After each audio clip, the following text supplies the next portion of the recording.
We're getting ready for the kickoff to the Hidden Origins Tour. Yes. In Sedona, Arizona. We're doing it. Taking drugs. Right? Hardcore. All kinds of secrets tonight. Oscillocossinum. This is the hardest core stuff you can get. Right there. That's what's up. Gonna have a great show tonight. Yes. Tune in. Woo! Welcome. So firstly, thank you very much for coming. It's lovely to see such a nice crowd here. And yeah, give yourself a round of applause. It's fantastic being back in Sedona. Haven't been here for, I think, 3 years now, at least 2 years, 3 years ago. And nice to be back in the USA. Last year, 2016, we skipped because we were in the elections in South Africa, so it was a big year for us. Nearly killed me, and poor Emma, it was her introduction to South Africa. And so I'm going to start this presentation. Firstly, thanks very much to everyone that's helped here. There are a bunch of people that have been working behind the scenes here that I haven't even met and only meeting now. So thank you very much to everyone that played a part in spreading the word. This is our first stop on the USA tour. After this, we go to another 12 cities in the USA and in Canada. And it's lovely to start in Sedona.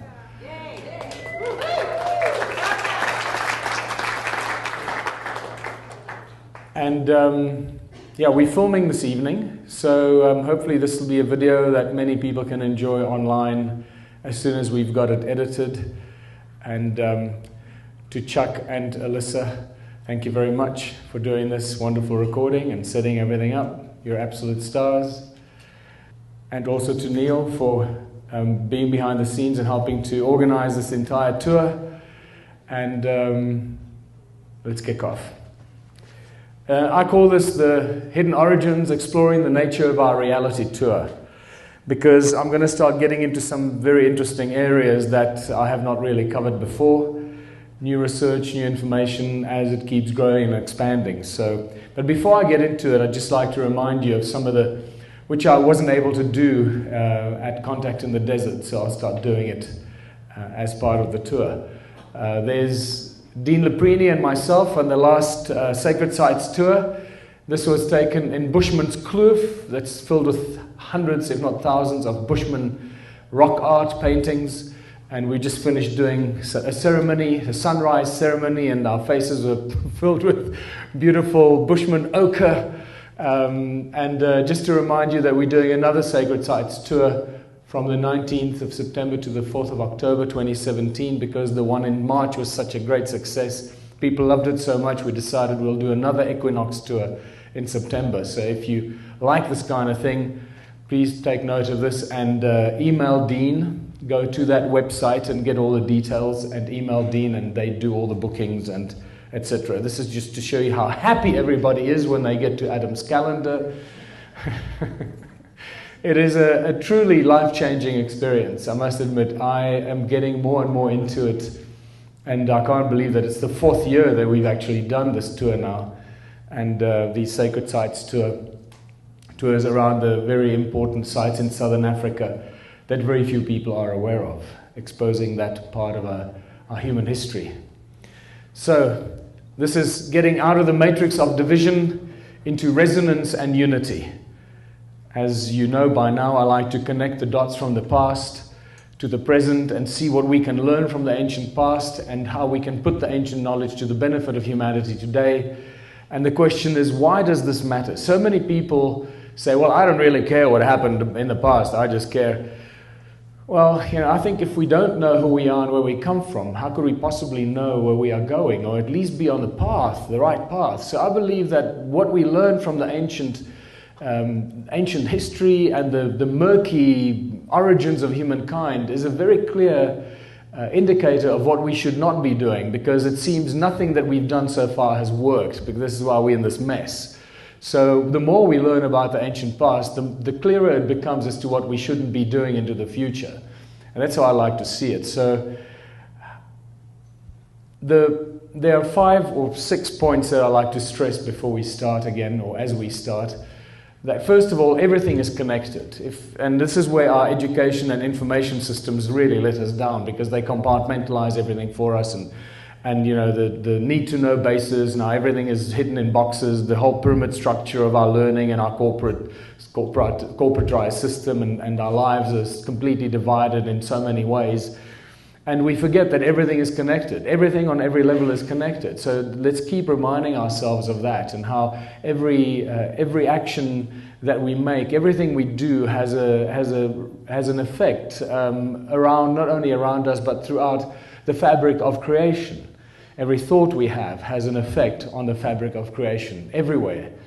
And so through this connectedness is how we can co-create a beautiful world for ourselves and for our children and for all of humanity. Our history is much older than we can imagine. This is becoming more and more evident, and our history is also much stranger than what we can imagine. And that's been evident for a long time, but that strangeness seems to have been hidden from us. Things are not as they seem, and this is where the nature of reality really kicks in. Everything we've been told is a lie. Now, 30 years ago, I had a suspicion that we were being lied to. 20 years ago, I was a lot more confident that we are being lied to about quite a lot of things. Today, I'm pretty much very, very sure that almost everything we've been told by our authorities and our governments is a lie. And it's from that perspective that we need to investigate different ways and different routes for humanity and everything we do. We know very, very little about what's really going on, the nature of reality, who we are, why we're here. If anyone tells you they've got it all figured out, they're lying to themselves and they're lying to you. Because this stuff is just so weird, and I'm sure I'm telling you that things that you already know. Just reinforce that in your mind, and keep an open mind at all times. We are told that the ancient civilizations are primitive, and they looked something like this. This is what most historians tell us. And it's fascinating that these primitive ancient civilizations, because obviously we are the pinnacle of civilization. We are the smartest we've ever been. This is it. All of human history has led us to this point. We now have industrialization. We have cranes and machines. We can fly airplanes and all this kind of crap. And this is why we believe that we're the most advanced and the pinnacle of humanity. Well, obviously that's not true. But this is how our history is depicted to us. The ancients were primitive, and yet, on the one hand, while they show us how primitive they were, they show us what they've left behind. And this is what they left behind. They left behind things like this, and this, and this, and structures that we just marvel at today and wonder how the hell they did this.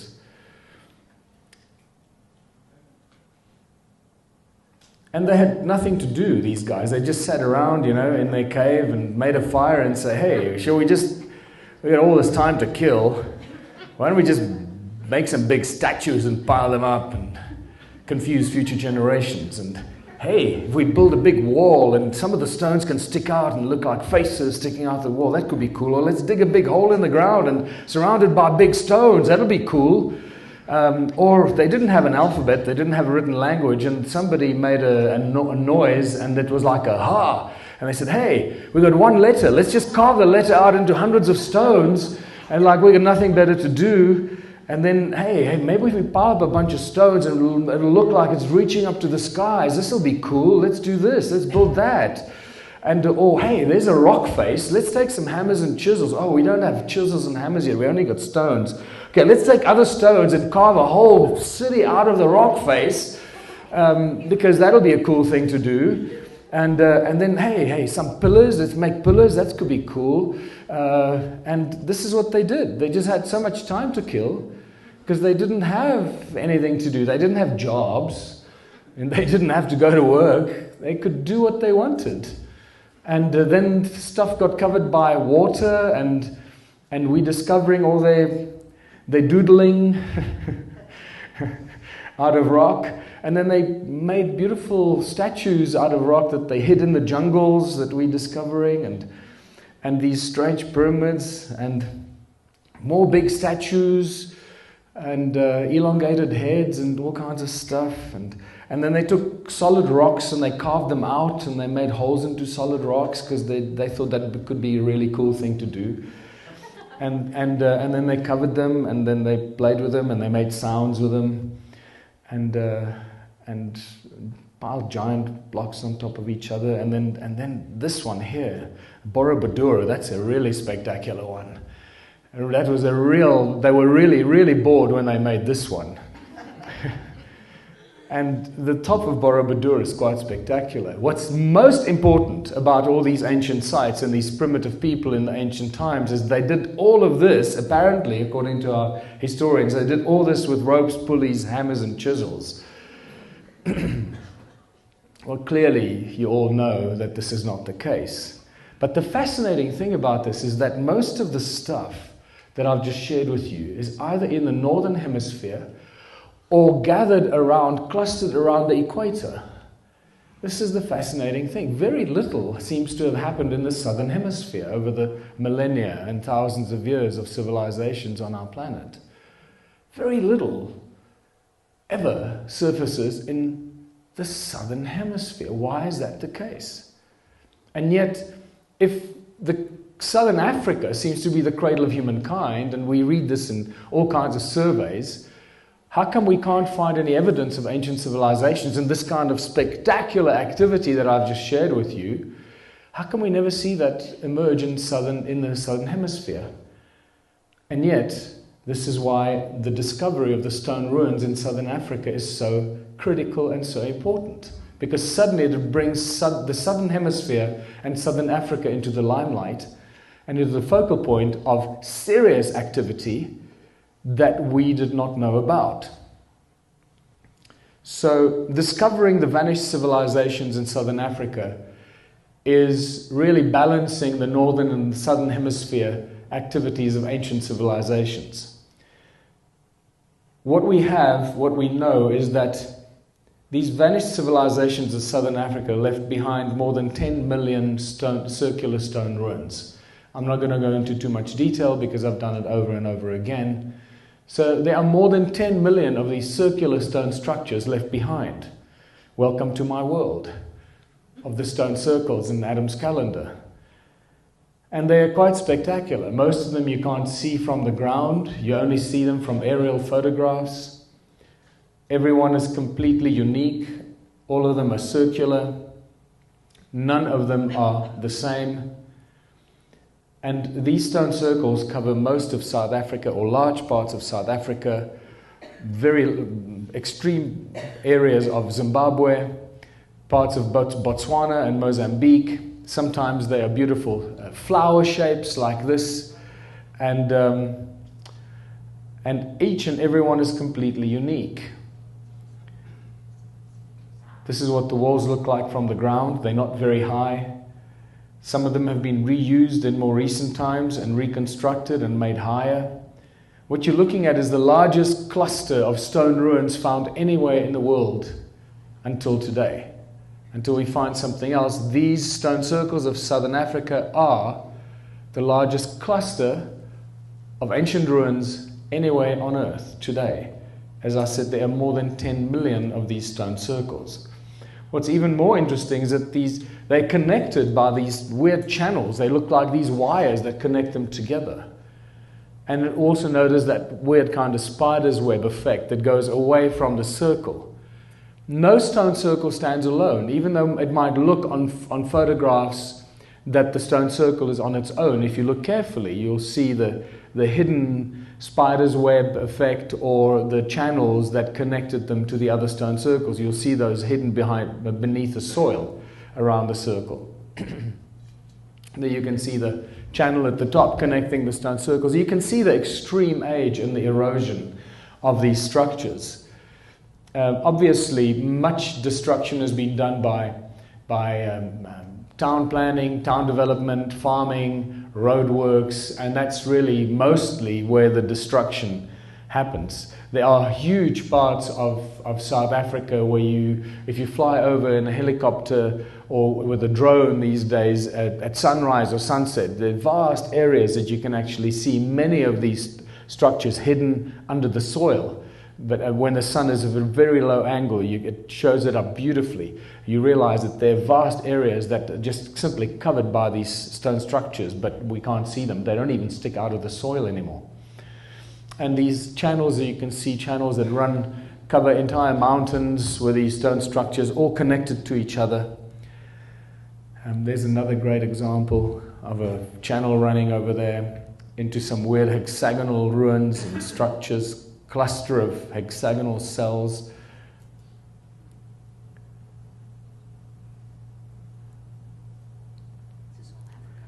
This is all not far from my house, actually.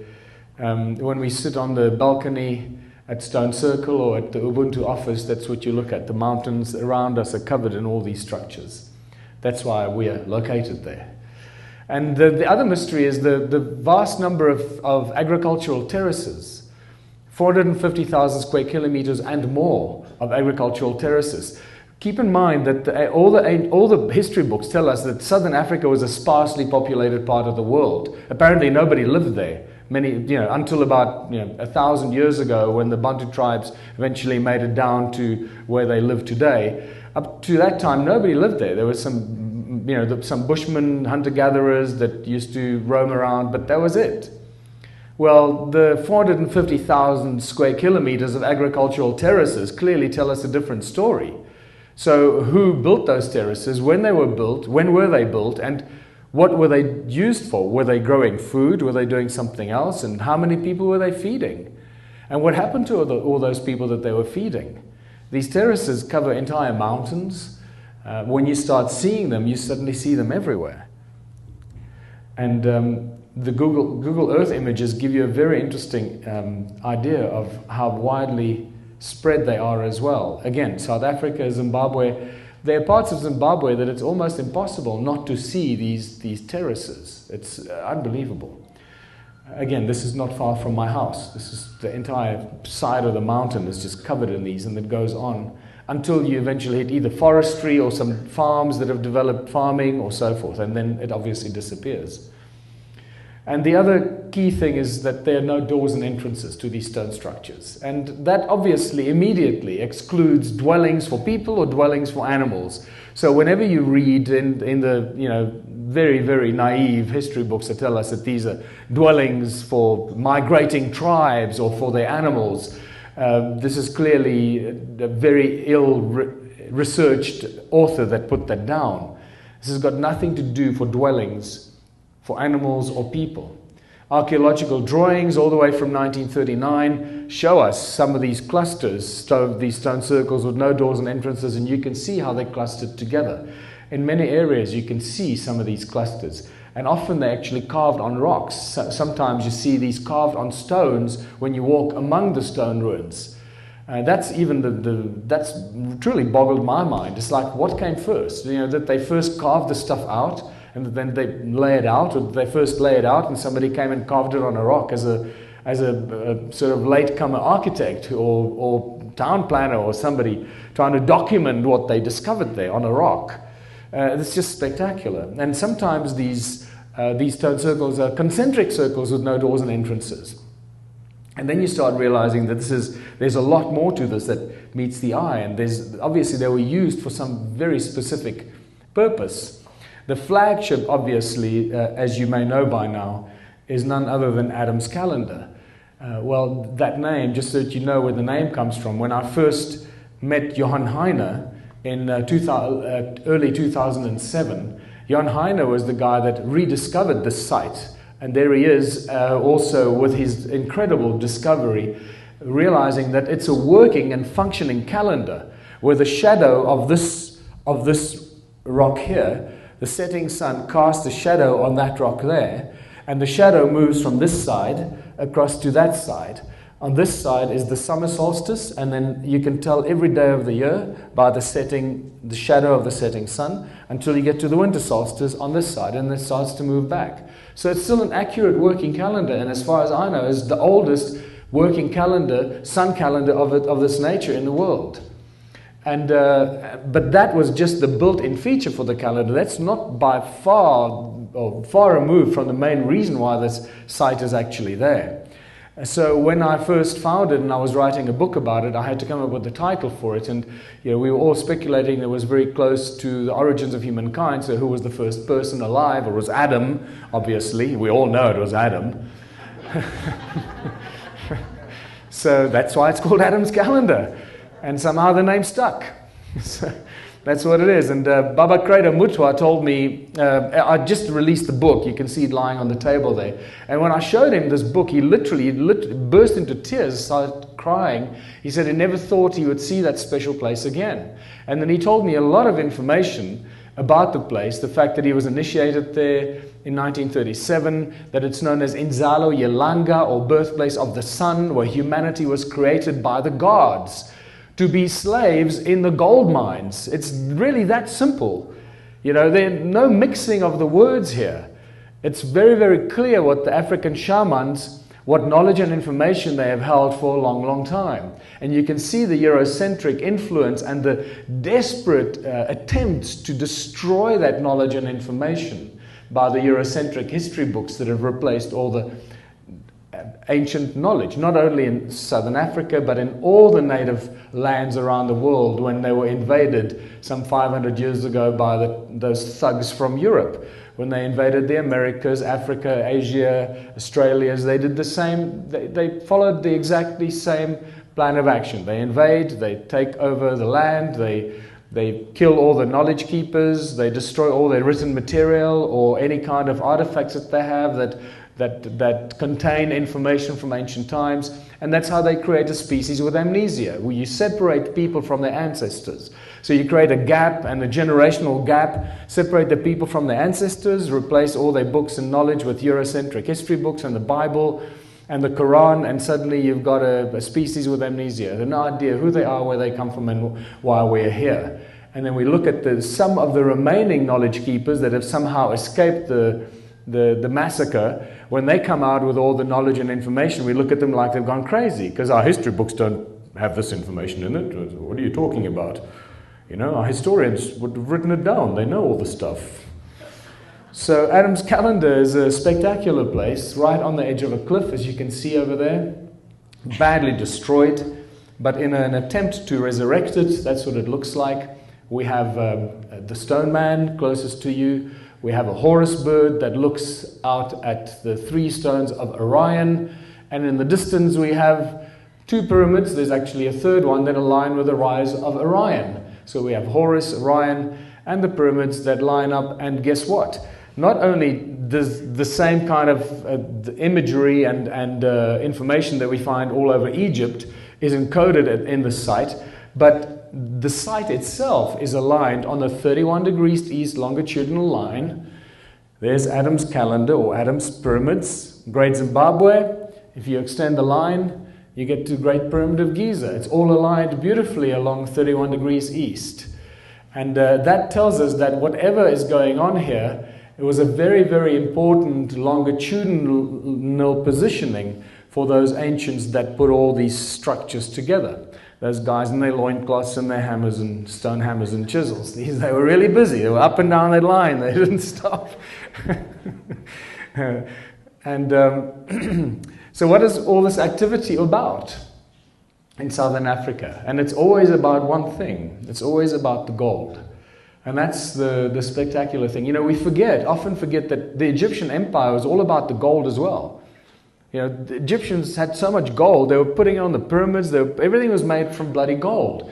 Remember, even when the Israelites were leaving, when the Hebrews were leaving Egypt, if that event ever happened, because that there's no real evidence that actually is a historic event, now there's another whole page we can open about the lies and deceptions, right? So remember that they were told by God to go and raid the Egyptians' homes and steal all the gold, take all their gold, because you're going to need it when we get to the desert. So it's all about the gold. The Egyptian Empire is all about the gold, and we forget about that. I was astounded when we got into this desert town, and I forget where it was, what the town was called, where they discovered hundreds of golden mummies made of solid gold in Egypt. And I forget what the name of the town is. It's just, and you start realizing, it's all about the gold. And southern Africa especially is all about the gold. In the late 1400s, when the Portuguese first came around the Cape of Good Hope on their way to India, they met a lot of native tribes from the Mozambican side, and they also found a lot of ancient stone ruins. This is Great Zimbabwe, by the way, from a side view of Great Zimbabwe. And when they asked the locals whose land is this, they were given a very unusual bit of information. They said it was called the Terra dos Macomates, or the land of the Macomati people. And the Macomati people were Dravidian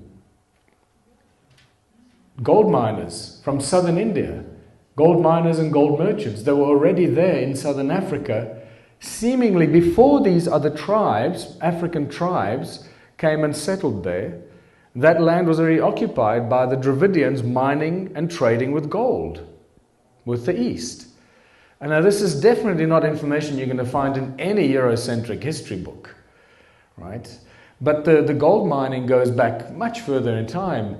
700 AD, there's some spectacular information in the museum in Zanzibar, how the gold trade was already very, very strong between Zanzibar and southern Africa, and specifically the port of Sofala, which is in Mozambique, which is near the town of Beira in Mozambique today. And then we meet in the 11th century, Ahmed al-Biruni describes the prosperous gold exports from the port of Sofala. There you can see it over there, Sofala. This is a 16th century Portuguese map that shows all that. And it describes that the gold was a month's journey inland from the port of Sofala. And this is a map, again, the 16th century Portuguese map of the port of Sofala. It was a busy, busy place. And a well-known place where gold was exported to the rest of the world. And what happens if you go 1 month inland from Sofala? There you go, there's Beira. It's today's Beira in Mozambique. And if you go 1 month journey inland, you get to about there.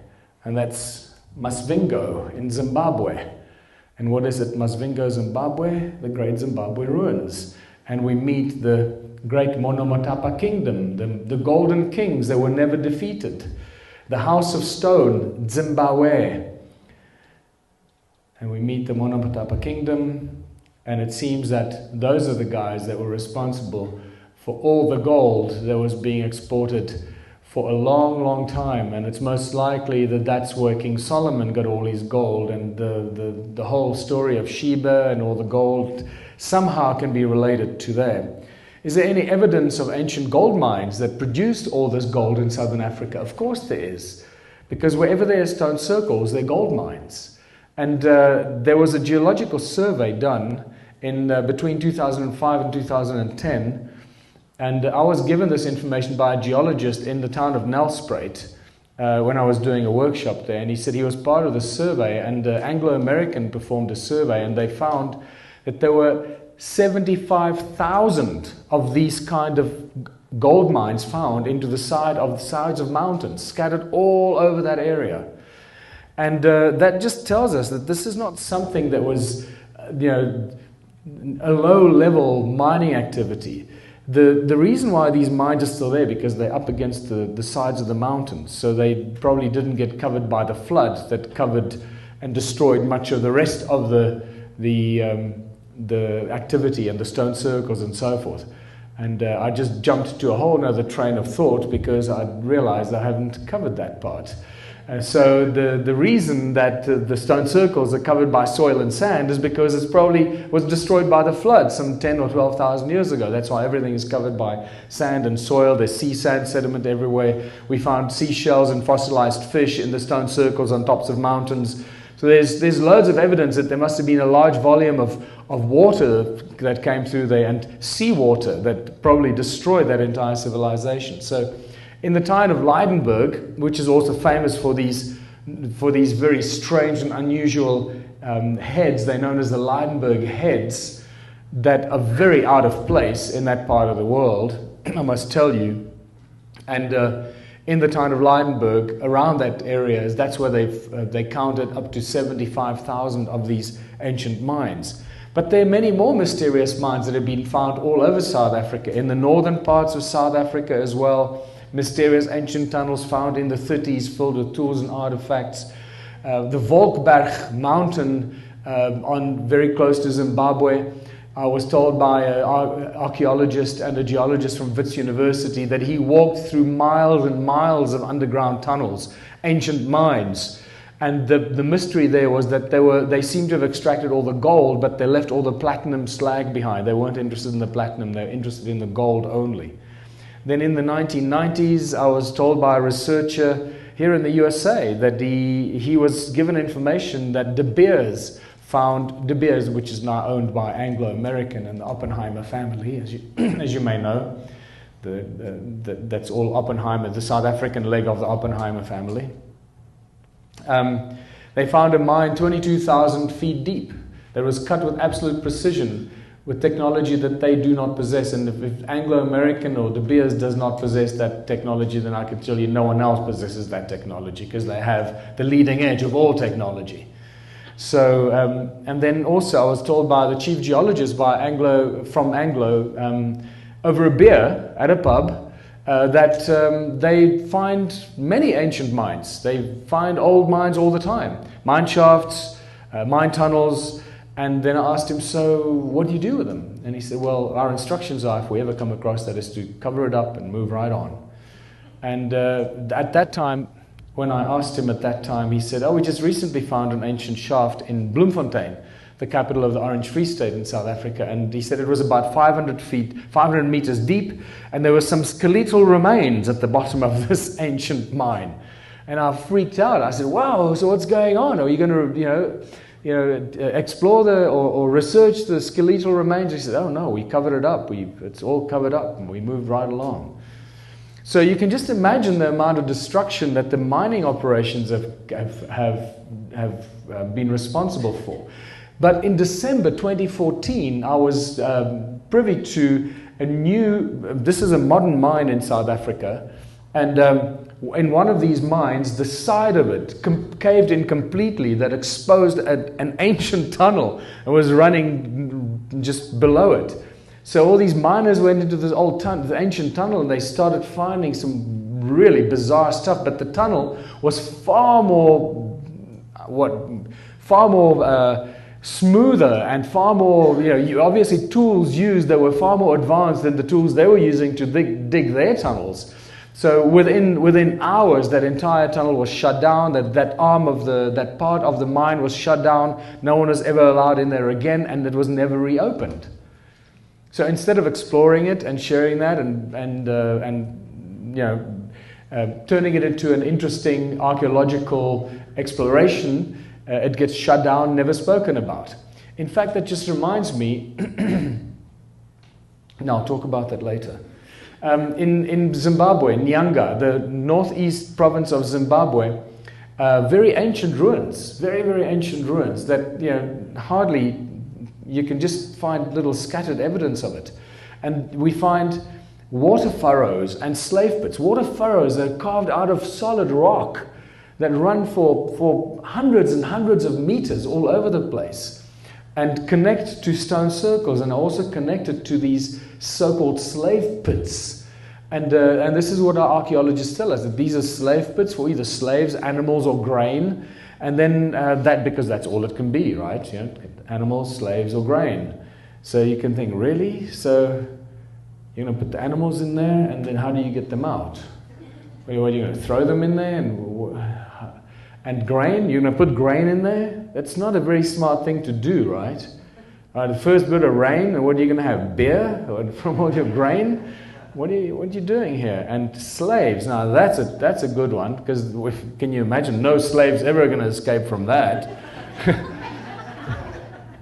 So it's just such nonsensical garbage that they come up with. And the fascinating thing is that one of the lecturers at Zimbabwe University, Anne Kritzinger, who's a geologist, wrote some phenomenal papers on her research about these so-called slave pits.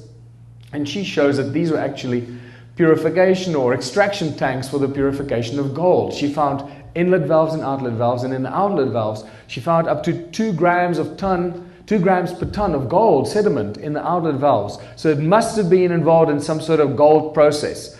She sent me lots of papers when she discovered I speak about her in my presentations. She sent me all her latest papers which actually show more spectacular evidence of her research. But the other interesting thing about this vanished civilization of Southern Africa are the connections to many so-called northern civilizations like the Sumerians, the Egyptians, the Romans, Phoenicians, the Maltese, the Hindus, the Dravidians, the Dogon people of Mali, and specifically my favorite are the Inca or the pre-Inca Empire,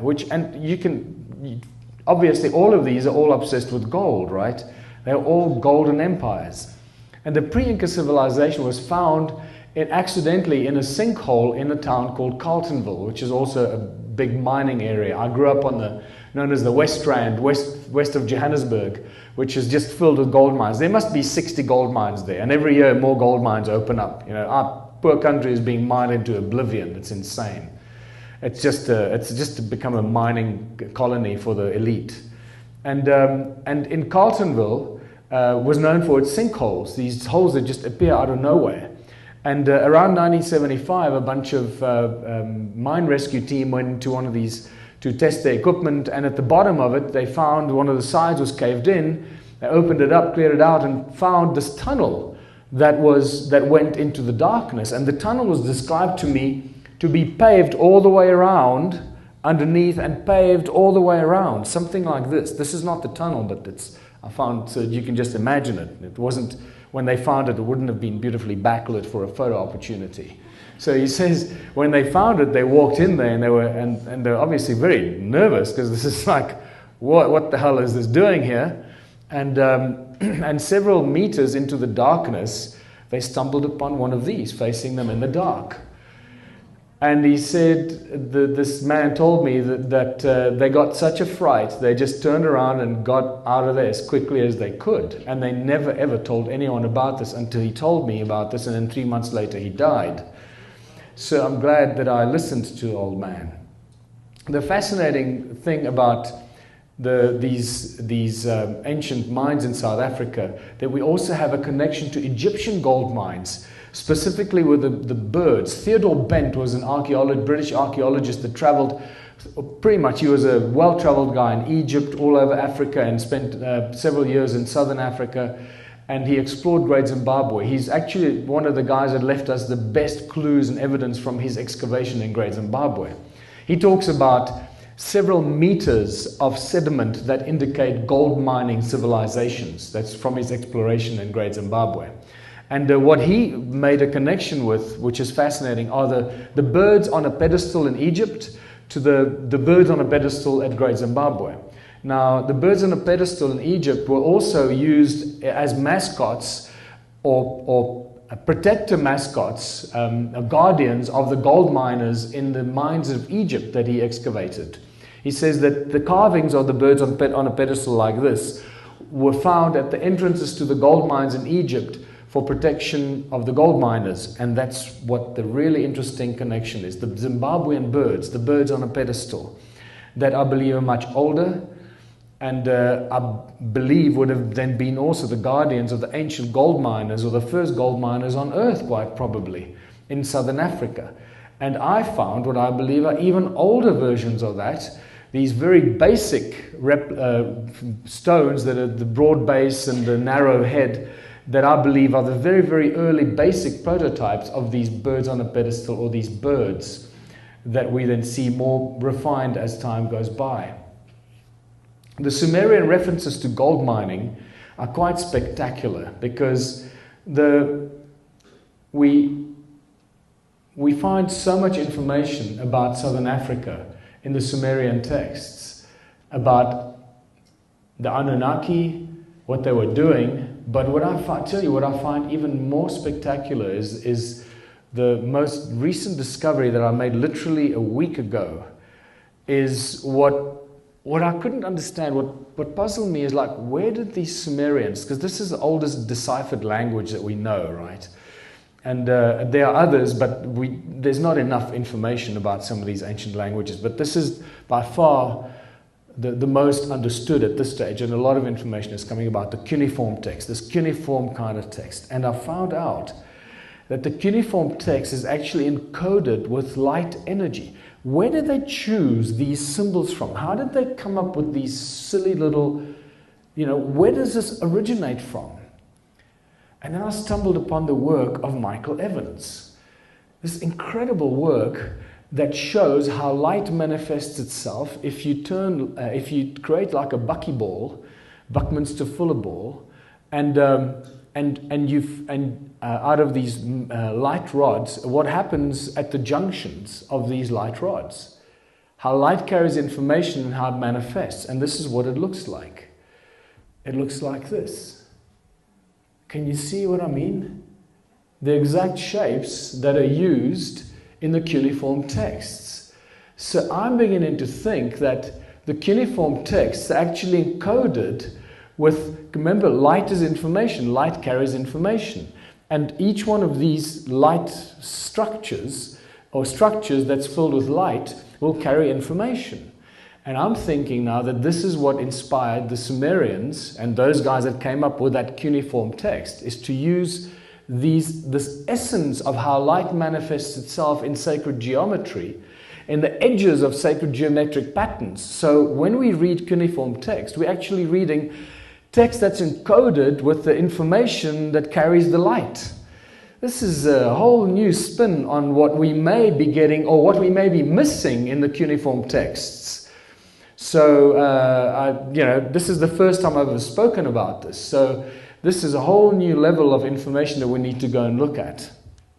But these cuneiform texts give us a lot of information about the Anunnaki, and I think that's like the second tier information. Once we get back to this and really studying this and how it's laid out on the clay tablets, we might find a whole another 3D imprint of information that it carries.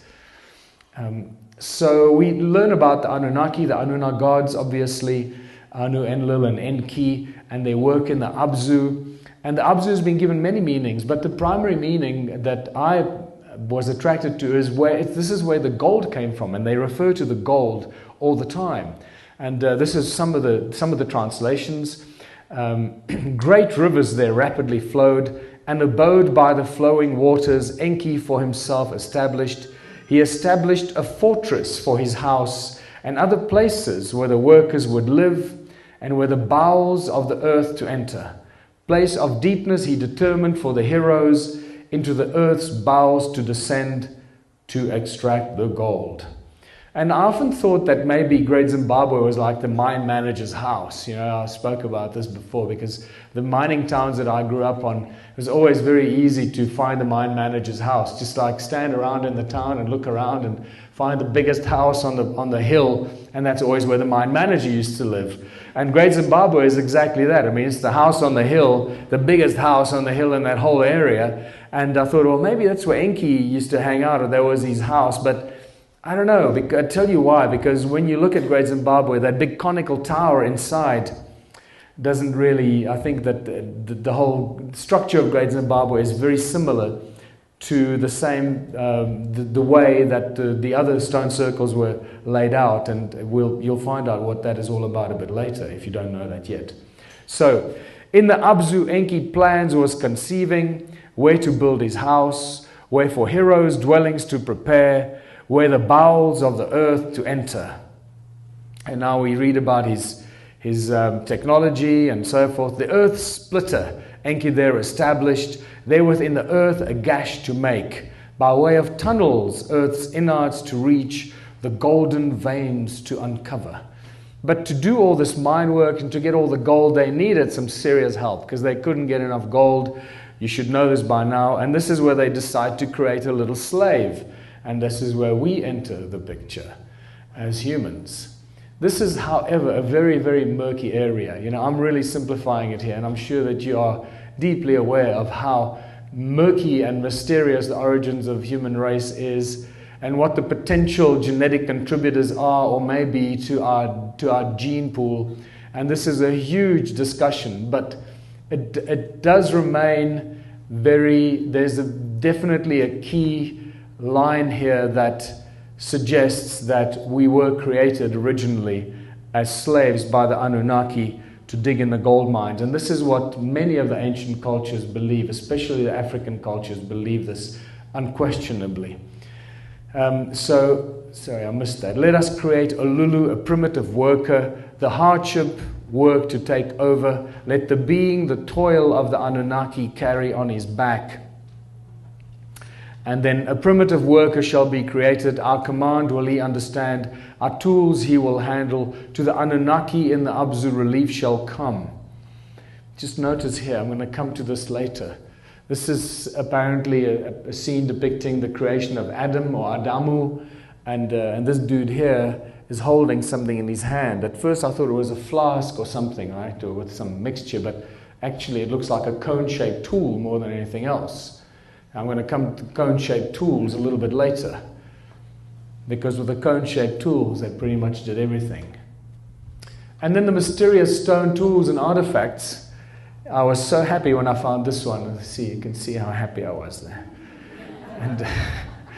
And cone-shaped tools that just, I can't believe that they were completely ignored. It's just like, it's like they're so obvious now that you know that they are possibly the most critical ancient tool that's ever been used by ancient civilizations.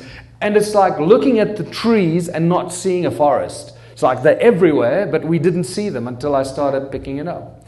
So these cone-shaped tools are just bloody everywhere. And then together with the donut-shaped stones, or the Taurus stones, there are thousands and thousands and thousands of these donut-shaped stones, or Taurus stones, or as our very clever archaeologists call them, weights for digging sticks. Because that's what the ancient people did. They have nothing better to do. As you know, they built huge monuments and these things, pillars and giant statues and things, so to make a little donut-shaped stone with other stones, because they didn't have any metal at that stage. It was done by stones, people in the Stone Age. So they just made them because they were bored. What I find fascinating is that these ancient, in some past life regressions, the Anunnaki overlords, or the guys that were overseeing the building of the stone circles, they were apparently a lot larger than the humans, had these donut-shaped stones, or these sacred stones, hanging around their neck. They actually had them as tools around their neck, and they would use them as tools. And you'll see most likely what they would have been used for. There are hundreds of thousands of these donut-shaped stones. And I have a number of them in the museum, and then the stones that ring like bells, and that was the big discovery. When I discovered that the stones in the stone circles and the tools and artifacts actually have very strong acoustic properties, I realized that we're dealing with sound and resonance here. And just to show you briefly how the stones that ring like bells, you can also go watch this on the internet. Let me also just show you how some of these other stones ring like bells. This is what I call, and as you can see, we find many of these elongated stones.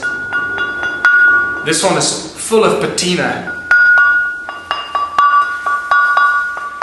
It's thick patina, so it's quite dull, but you can still hear the effect.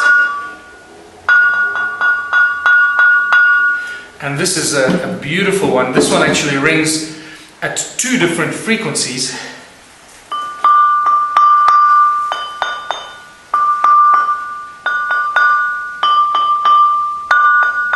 Dun dun dun, dun dun dun. They're quite large. Look at this. Look at this one. And it looks also like it was inserted into something up to that point. And also, remember, they all ring like bells. This one is no exception.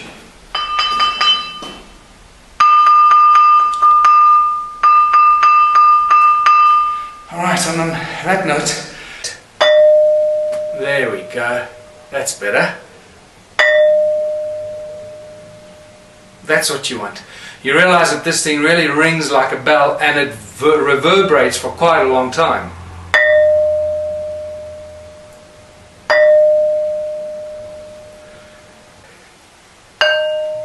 Notice it's the same pitch, right?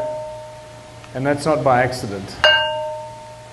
So, but the ruins were not dwellings for people or animals, so what were these ruins for? This is a big question. Why did they build more than 10 million of these structures? What were they doing with all of this? And to get the answers for that, we have to look at creation itself. We have to grapple with a deeper understanding of creation and where things seem to come from. And that's to do with sound and resonance, the source of all creation. But the moment we come up with that statement or we enter that domain, we realize and start to face the horrible truth that everything we've been told is a lie. And like I said earlier, today I'm no longer surprised, and I truly believe that every facet of our reality has been affected, manipulated, infiltrated, and poisoned with half-truths. It's not always completely a lie, but the best way to tell a lie is you keep a little bit of the truth and then you're surrounded by a lot of falsifications. And what people tend to do, what we do, because we're bleeding hearts, right? By nature, we want to be good. We want to share and create and help each other. So we always look for the good in everything. So we find the truth in the lie, and then we believe that, well, if there's a little bit of truth in there, then the rest must also be true. And that's so we actually become our own worst enemies. And this is how they can pull the wool over our eyes all the time and time again, over and over again. So we got to step out of that kind of naive position and start realizing that this is something has been going on not just the last few decades, but our governments and our corporations and the banks and those that pretty much run the world. But it's been going on for centuries and it's been going on for millennia. The lies and the deceptions have been going on for thousands and thousands of years, not just the last few decades, because now suddenly we've woken up and we realize we're being lied to, so we think, oh, it must have just happened recently. No, it's been going on for bloody ever. That's the problem. So how do we now start to distinguish the lies from the truth?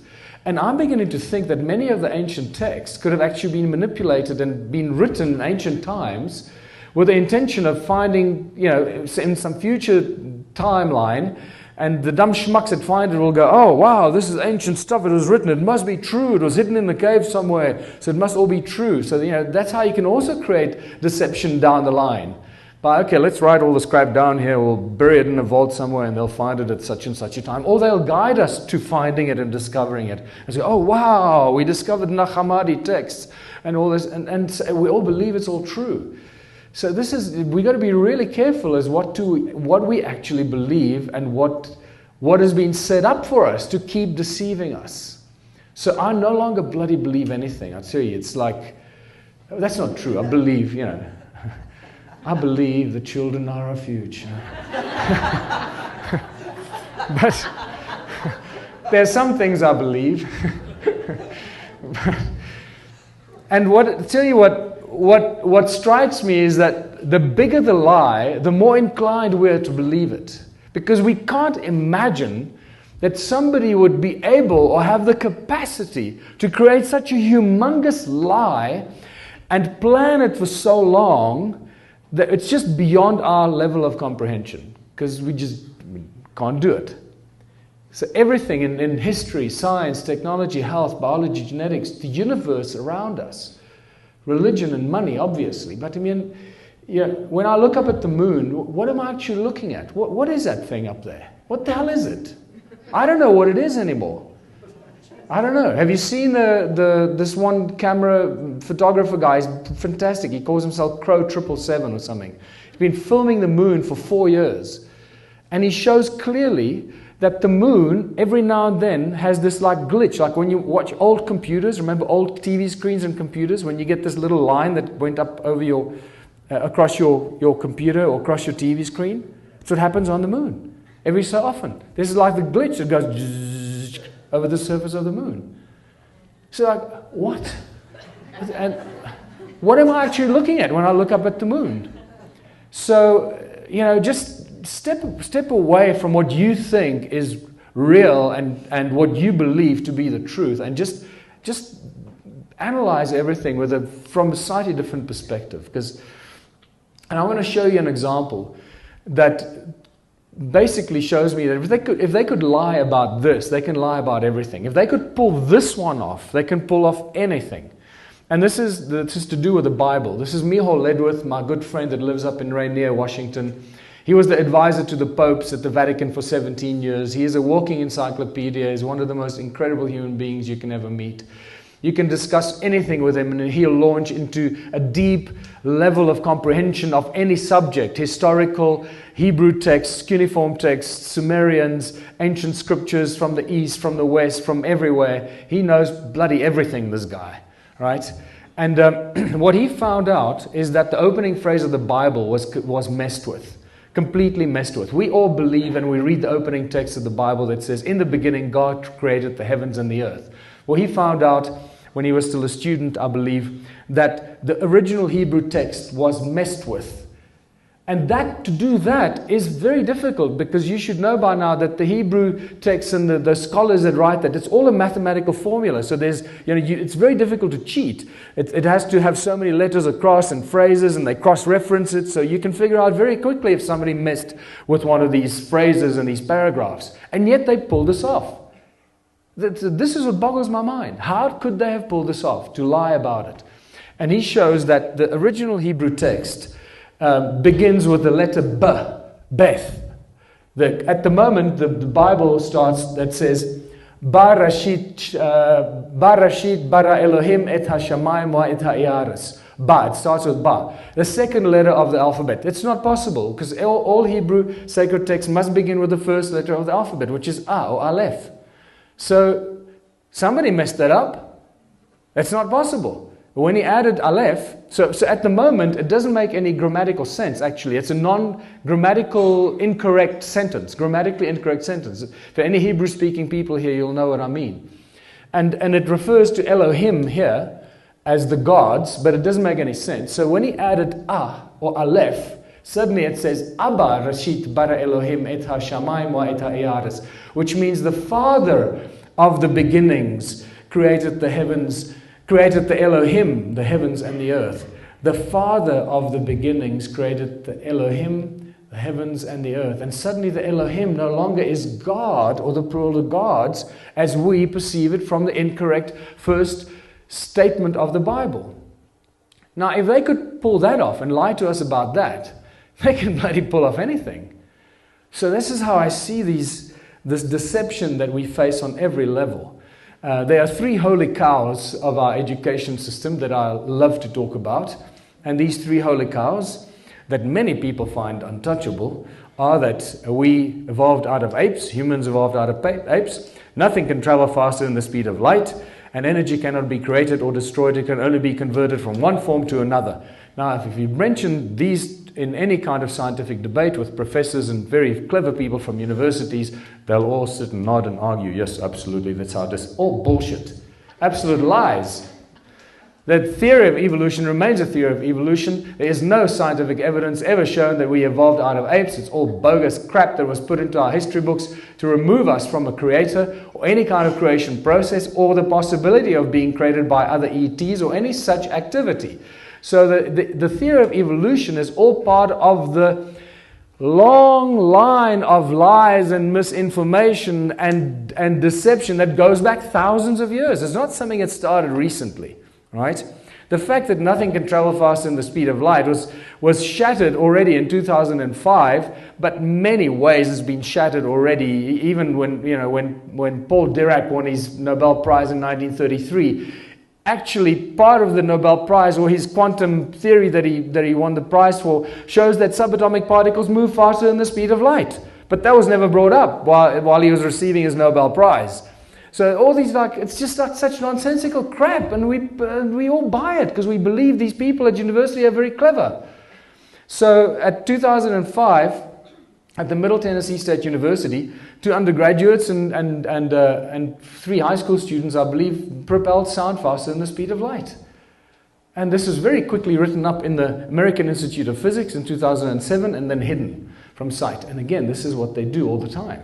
They publish it so they can use it as a trump card later. Oh, well, we knew about this all along. Look, we published it in 2005 or 2007. And they hide it because they don't want people to know that you can propel sound faster than the speed of light. Of course you can. Why?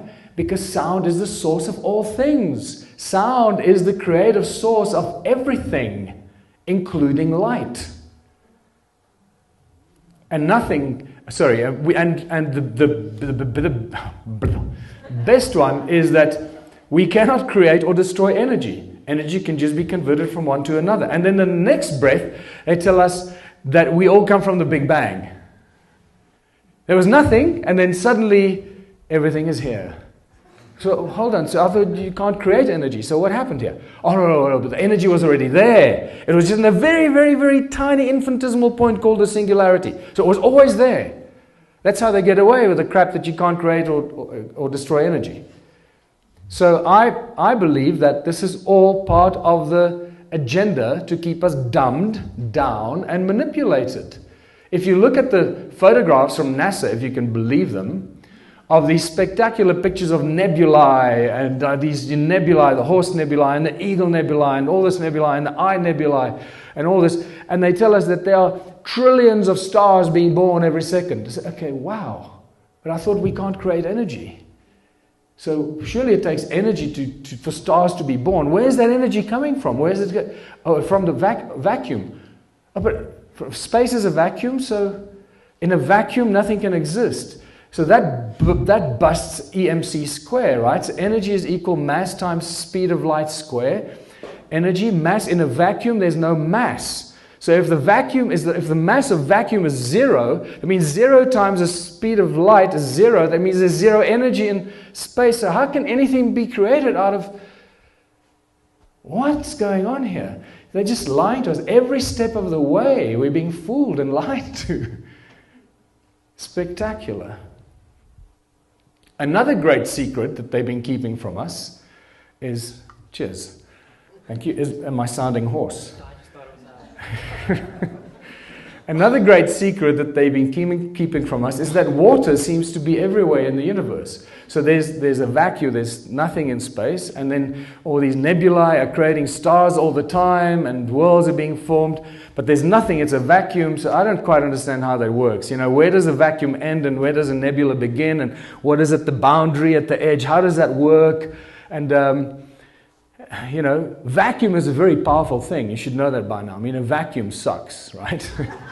Like, have you seen? Go on YouTube and see some of the wonderful, videos show like, you know, how a vacuum, what happens in a vacuum. It's like you can't do anything in a vacuum. You can't propel craft in a vacuum.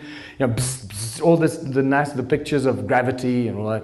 It's like, you can't do that. You can't do that in a vacuum. It doesn't happen. It's not going to happen. You can't burn anything. Nothing can move. There's nothing. There's zero energy. According to EMC square, there's zero energy. You can't do anything in a vacuum.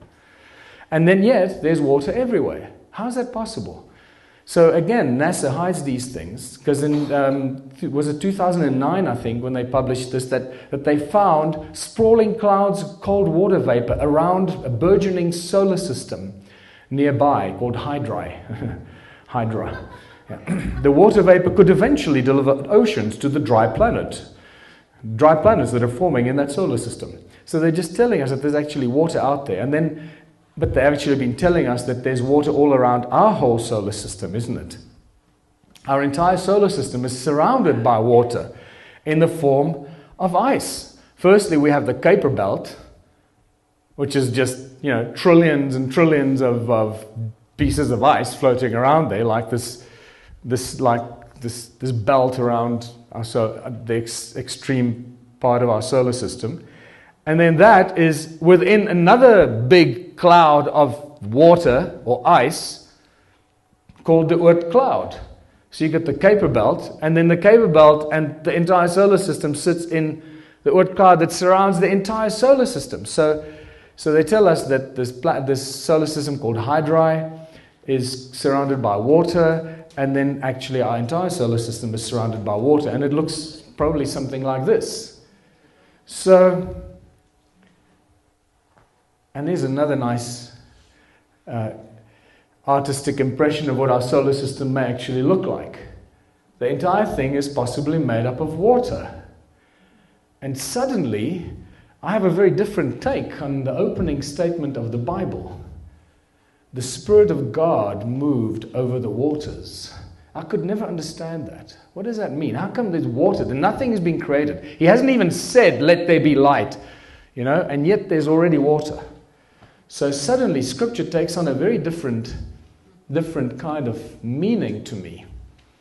And is it possible that all of space, or that water, is the stuff that holds the universe together? If the Spirit of God moved across the waters. So what is it that we look at when you look up at the night sky? I don't know anymore. I don't believe anything anymore. I'm starting to question everything. And suddenly this thing called a vacuum that we are told that space is becomes part of the myth and not a scientific fact. How many of you have been into space? Handful of people that claim they've been to space. Can we believe them? I don't know. How many of you believe that these pictures are actually taken on the moon? Are there any people that believe that these pictures are taken on the moon? So don't be ashamed. If you do, put your hand up, because it's important. There's one person that believes taken on the moon. So it shows you.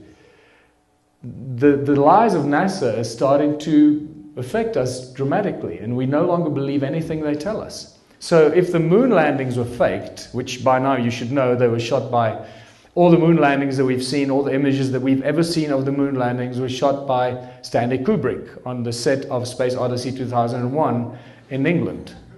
If you don't know that, please, I urge you to watch Jay Weidner's spectacular documentary called The Kubrick Odyssey. It is truly the best documentary on that subject. And so if we fake the moon landings, how many of us believe that we actually landed on Mars and these little things were put on Mars? Right? Who believes that? I, for one, don't. I now believe that all that stuff was actually shot in northern Canada, on Devon Island, that they staged this entire Mars landing. And all these, if you go and research this, you'll see this is exactly where they were. This was the training area for the Mars landing. And they were training with the actual pros that were going to go to Mars were being used here. So all the footage we think we saw from Mars is actually from this place here. So all this stuff is bogus nonsense that keeps us enslaved in a never-ending web of lies and deceptions. But through all the lies and deceptions, there is one common denominator that remains the source of all things. And this is where it gets really exciting. Sound and resonance, the common links of creation. Modern science tells us that we live in an electromagnetic universe. Everything spins and vibrates. I'd like to correct that. I'd like to say that it's not an electromagnetic universe, it's a magneto-electric universe. There's a very big difference between the two. And again, it's a small little subtlety, but it's a very important subtlety, because magnetism is a thing that rules the universe, not electricity.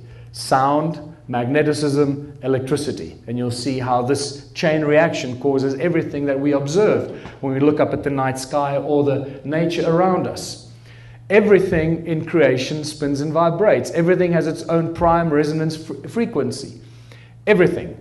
And this is why once we can identify a prime resonance frequency of a bacterium or an atom or whatever it is, or a soccer field, we can then manipulate that object with its prime resonance frequency.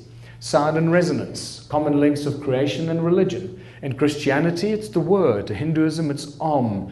The Egyptians believed the universe was sung into creation, and the original people of Australia, not the Aboriginal, I forgot to take the ab out. They're not abnormal. The original people of Australia. It's a twist on words there, remember?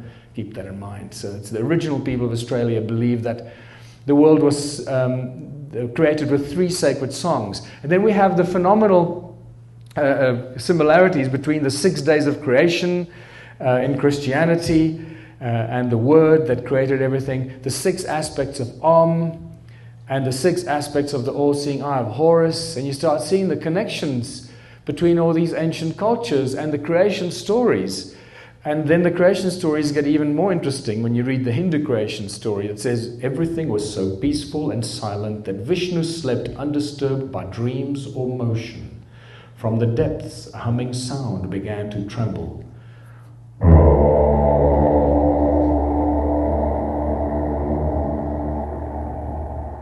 It grew and spread, filling the emptiness and throbbing with energy. The night had ended. Vishnu awoke. It's just a little more dramatic version of saying God said, let there be light. Same thing. It's just great when you start seeing these connections. Sound is a source of all creation. Sound and resonance is responsible for everything. It is the breath of the Creator, the prime resonance frequency, and the source code for everything in creation, including our DNA. And this is from Dan Winter's brilliant documentaries and work on the DNA and sound and resonance. I would recommend you check out Dan Winter's work on that as well. How cymatics and sound helps to form and shape our DNA and the structure of our DNA based on the cymatics. And that word cymatics, it comes from Hans Jenny in the 50s and 60s, the brilliant work that he did and showed us how sound and resonance is responsible for everything in creation. By now you should know that sound manifests physical form, and this is the most basic example. I think you might have to manipulate the sound here. It might get a bit hectic. If your ears are sensitive, just block your ears because it could get a bit loud. This is the most basic, fundamental demonstration how sound and resonance manifests into physical form. And I just cannot get enough of it. I can watch it millions of times. Every frequency has its own specific shape, a prime resonance frequency. Are you only looking at a two-dimensional representation of a three-dimensional effect?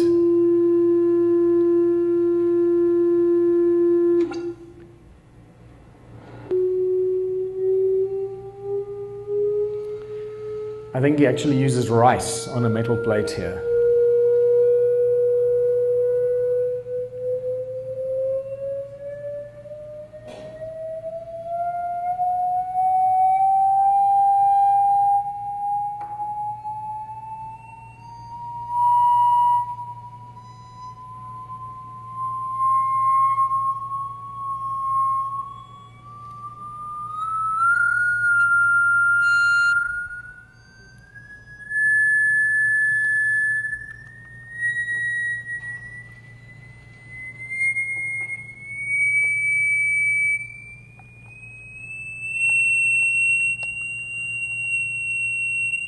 And this is just in the spectrum that we can hear. You can imagine in the low frequencies we can't hear, it has the same effect. The higher the frequency, the more complex the shapes. The lower the frequency, the more basic and the larger the shapes.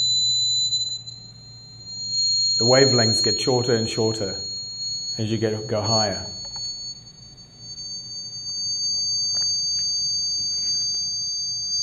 Wavelength is actually also, it just doesn't quite do it, you know, because it's not really a wave that we're dealing with here. It's something very different, far more complex. It's almost at the edge of our...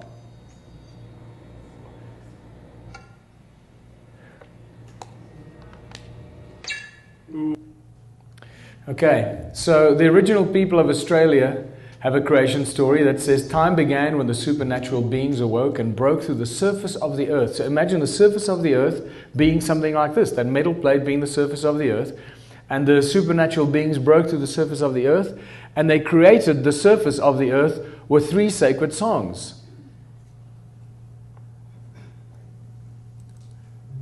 This is from Hans Jenny's brilliant video, Cymatics. This is powder on a metal plate. It's not a liquid or a jelly, it's powder. You can see landscapes being formed here over extended periods of time.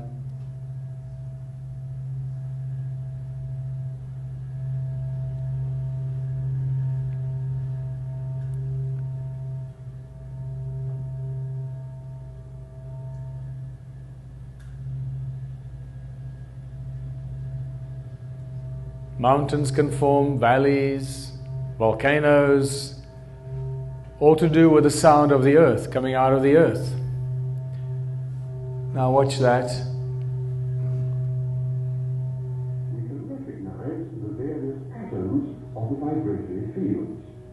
They move to and fro, unite, and separate again according to the vibratory state of the surface formed by the membrane. So it's interesting that I link this to the Aboriginal people or original people of Australia and the three sacred songs, and it's very similar to this picture that I took from an aeroplane flying over Western Australia, and you can start seeing how the kind of landscape would have been formed from the cymatics of the sound of the earth itself. And then Erik Larson is the guy that created the cymoscope, and this is when you can suddenly see how the human voice has potential to create infinitely. That with our voice, we have the potential to create everything and anything we can imagine. That we are indeed creators. And remember, every thought you have also has a frequency and a vibration, as a resonance. Just like your voice.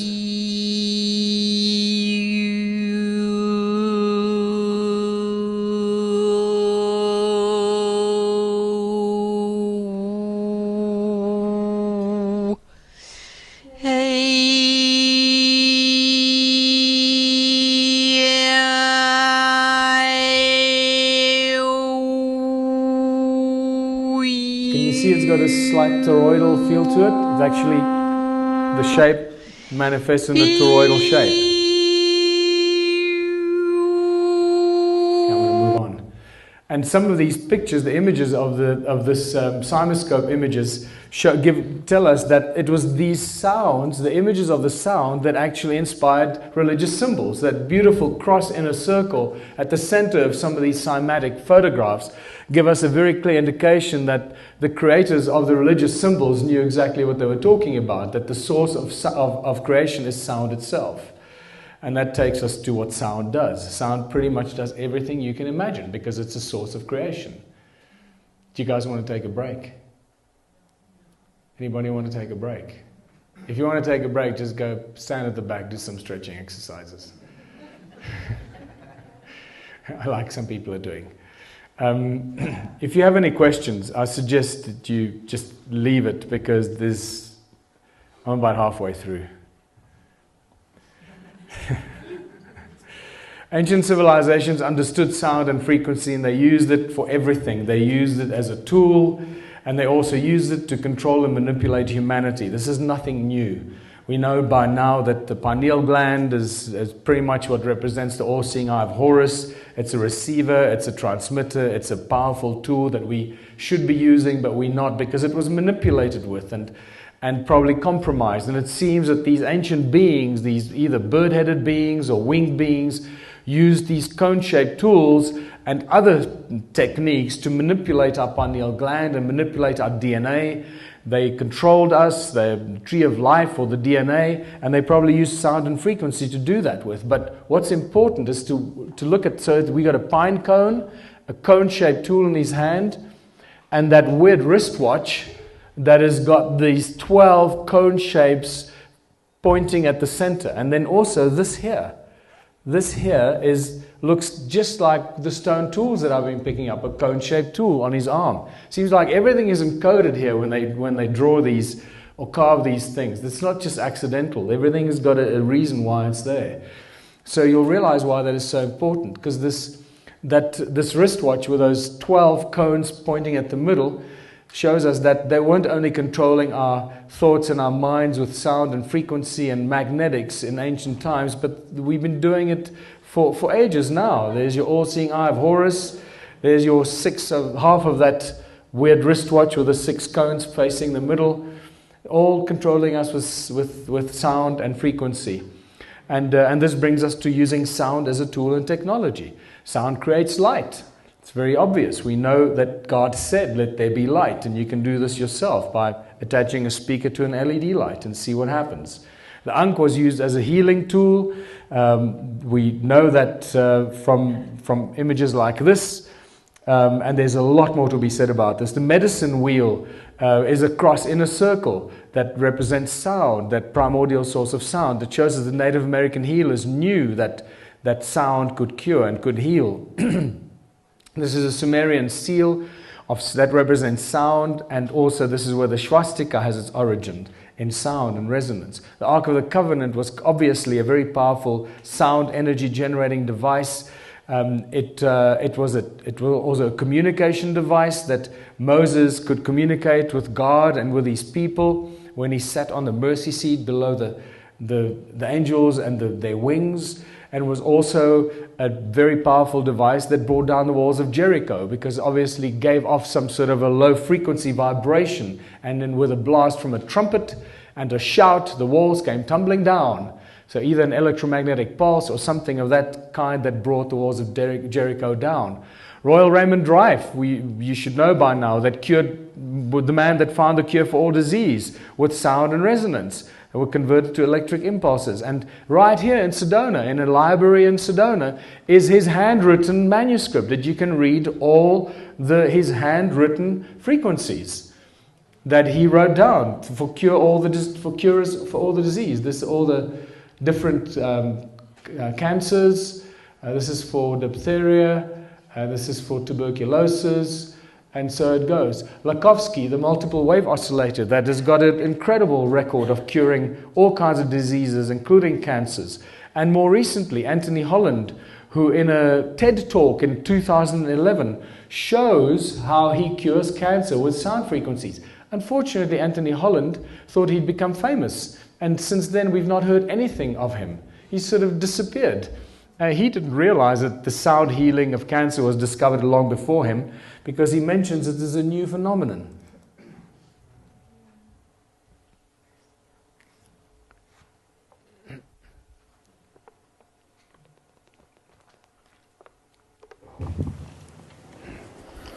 These are the first videos taken. We showed these videos to our friends in the biology department. They said they hadn't seen anything quite like it. Seems to be a new phenomenon. These organisms are being shattered by our electronic signals. This is a harmless organism, almost friendly, a little Blepharisma. And normally they're very fast swimmers, but when you approach a frequency to which they are vulnerable, they begin to slow down, then they stop, and then they begin to disintegrate within about 3 minutes. So first we attack pancreatic cancer. Take a good look at this slide, because the next one will look quite different. After we treat these cells, they change their shape and size, and they begin to grow long, rope-like structures out the sides. They look something like antennas. I call them bioantennas for biological antennas. It's as if the cancer cells are trying to tune in to our signal. We now know that cancer is vulnerable between the frequencies of 100,000 hertz and 300,000 hertz. So now we attack leukemia cells. Leukemia cell number 1 tries to grow a copy of itself, but the new cell is shattered into dozens of fragments and scattered across the slide. Leukemia cell number 2 then hyperinflates and also dies. Leukemia cell number 3 then tries to make another cancer cell. The new cell is shattered and the original cell dies. I think you get the gist of it. Sound continues to amaze us. Sound can levitate. By now, you would have seen this many times. Just a very quick idea that sound actually does levitate things. But this is not how the ancients used to levitate the very big, heavy objects. This is a very different technique used here. This is just pressure waves that can levitate things, very light objects. But it does give you the ability to imagine that sound actually levitates. John Keeley levitated stuff and drilled sound holes with sound in 1888 already. Peter Davey boiled water with sound since 1940, and he died several years ago. Sound creates what's known as a star in a jar, called sonoluminescence. When you take a sphere of water and you expose it to certain frequencies, it gives off a very, very bright light at the center of the water, called a star in a jar, which is just absolutely not quite what it is. Magnetrons are really just very, very, it's called a resonant cavity magnetron that is created through resonance, sound resonance. It creates huge amounts of energy that's used in laser beams, used in microwaves, laser beams, etc. Sound acts as a cloak of invisibility. Sound can make things disappear. This 3D sort of plastic pyramid that they created, when they expose it to certain sound frequencies, anything they put underneath it disappears, becomes invisible. And that makes you wonder if that was the original idea for the structures of some monasteries. What do monks do in monasteries? They sit and chant. And I've heard from many people that do a lot of chanting and monastery kind of work, whatever that may mean, that at times when they're in a group and they're chanting, they look up and some people are gone, they're not there. I don't know if you've ever experienced that, but I've heard that from many people. They claim that people simply disappear when they get into a deep state of meditation and toning. And sound creates hurricanes. There are two guys in 2003 that lodged a patent to create hurricanes out of sound, believe it or not. And I believe they were granted their patent to create hurricanes. And maybe this is how they create the weather for us, without us even realizing it. And creates superclusters, galaxies, supercluster galaxies. This is from NASA, from 2003. They say that they found a supercluster that was resonating 57 octaves lower than middle C, and it is in a key of B flat. I find it interesting, because B flat is just a semitone up from A. And if A is the first frequency or the source code of creation, and B flat is just a semitone up from that. This is just how my mind works, right? So it's very interesting. So is that like the first basic level of creation, up one level from the creative source code itself that becomes visible to us? Who knows? This is what it looks like. These are images that they show us of this galaxy, and it looks just like the cymatic patterns from Hans Jenny's the lycopodium powder, creating shapes and mountains. There you go. Doesn't it look just like that? And just realize that this is how things are created. These are the sound waves that they show us of this galaxy. And if you look at it very carefully, it's a very specific toroidal shape, toroidal pattern.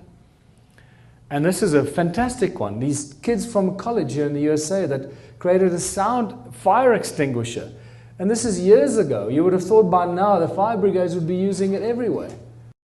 We're both graduating from the Electrical and Computer Engineering department at George Mason University this coming May. We're just going to test out our device that we use that uses sound frequencies to extinguish flames. I see this device being applied to a lot of things. First off, I think in the kitchen, it could be on top of a stovetop. But eventually, I'd like to see this applied to maybe swarm robotics, where it'd be attached to a drone, and that would be applied to forest fires or even building fires, where you wouldn't want to sacrifice human life. Professor Brian Mark really stepped in to help us. He just gave us a lot of support. I think as a whole, engineering is really just finding solutions finding simple solutions to complicated problems. Engineering is all about finding a way to make the impossible possible, so that's what we did. I mean, you'd expect that to be picked up by the fire brigades, wouldn't you? It's like, no way, they're not going to do that. Imagine a big building on fire, just pull up a couple of fire trucks, blast it with sound, and fire's out. That's too easy. Can't do that. We need people to get injured and hurt so we can get insurance claims, we can have hospitals to work, we get the drug companies, everything's got to work. We got to get the corporate thing to function. We can't just solve the problem. It's not going to work for us, right? Sound creates volcanoes. Imagine, the earth is ringing like a bell all the time. So these frequencies keep coming out of the earth all the time. What do you think creates the volcanoes? What creates the heat underground that creates the volcanoes? More like a bubbling. Heat is just an expression of frequency, right? Actually, that we perceive as heat. Is that sound is actually three-dimensional. We've come accustomed to seeing graphs like this. This depicts sound waves as moving in a two-dimensional pattern. Or here, like a sine wave, which does help us mathematically, but is not a realistic depiction of sound. This would be a more realistic depiction, showing interference from all angles. And this is what happens when you crank it up. High intensity, we can do something sort of like this. There's your little volcano. Instead of simply increasing intensity to get... Sound energizes the air that we breathe, and that's actually one of the most exciting discoveries that I've made, is because as you breathe in the air, it always puzzled me, what happens to the oxygen that you breathe in? Why is it that we breathe the oxygen in and then we use some part of it and then we breathe the oxygen out? What happens? What happens in that process? We don't use the oxygen up. If we did, we'd be in big trouble because there'd be no bloody oxygen left, right? But so we breathe the oxygen in and then you breathe the oxygen out. So what part of the oxygen do you actually use? Well, it's the energized part of the oxygen. And what energizes the oxygen is actually the way that you breathe it in. It's the sound of the air that you breathe. Put your hand to your mouth like this, your hand to your ear, and listen. You make a lot of noise when you breathe, but you can't really hear it. And it's that sound of the air as you breathe. As it goes into your lungs, it speeds up all the time. So it's the sound of the air, and it's speeding up, because it's getting into thinner and thinner capillaries all the time. So by the time the air reaches the alveoli in your lungs, it's probably moving faster than the speed of light, and it's just full of energy. And it's the sound of that, the energy of that sound that energizes the oxygen. It goes into your bloodstream, and the energy of that oxygen is stripped, and then the stripped oxygen is released back into the air. Luc Montagnier, 2011, spontaneously generated DNA in water with sound frequencies. If you go on YouTube, you can watch one of these latest documentaries where he creates a virus with a sound frequency from Paris to Rome by sending a sound frequency of a virus across a telephone line, and they reconstitute the virus that he has in a lab in Paris. They reconstitute the same virus in the lab in Rome.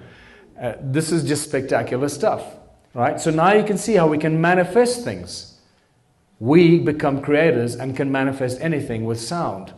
And this is why we now know that sound is the ultimate source of free energy. And Nikola Tesla knew this. He knew that the earth rings like a bell, and he used the sound of the earth because it constantly rings, it never stops. He used it as a source of energy to create his free energy device. And this is where we realize that sound and magnetism is inextricably connected. It's sound that creates magnetic fields, and moving magnetic fields create electricity. It's in that order that creation seems to happen. So we don't live in an electromagnetic universe, we live in a magneto-electric universe.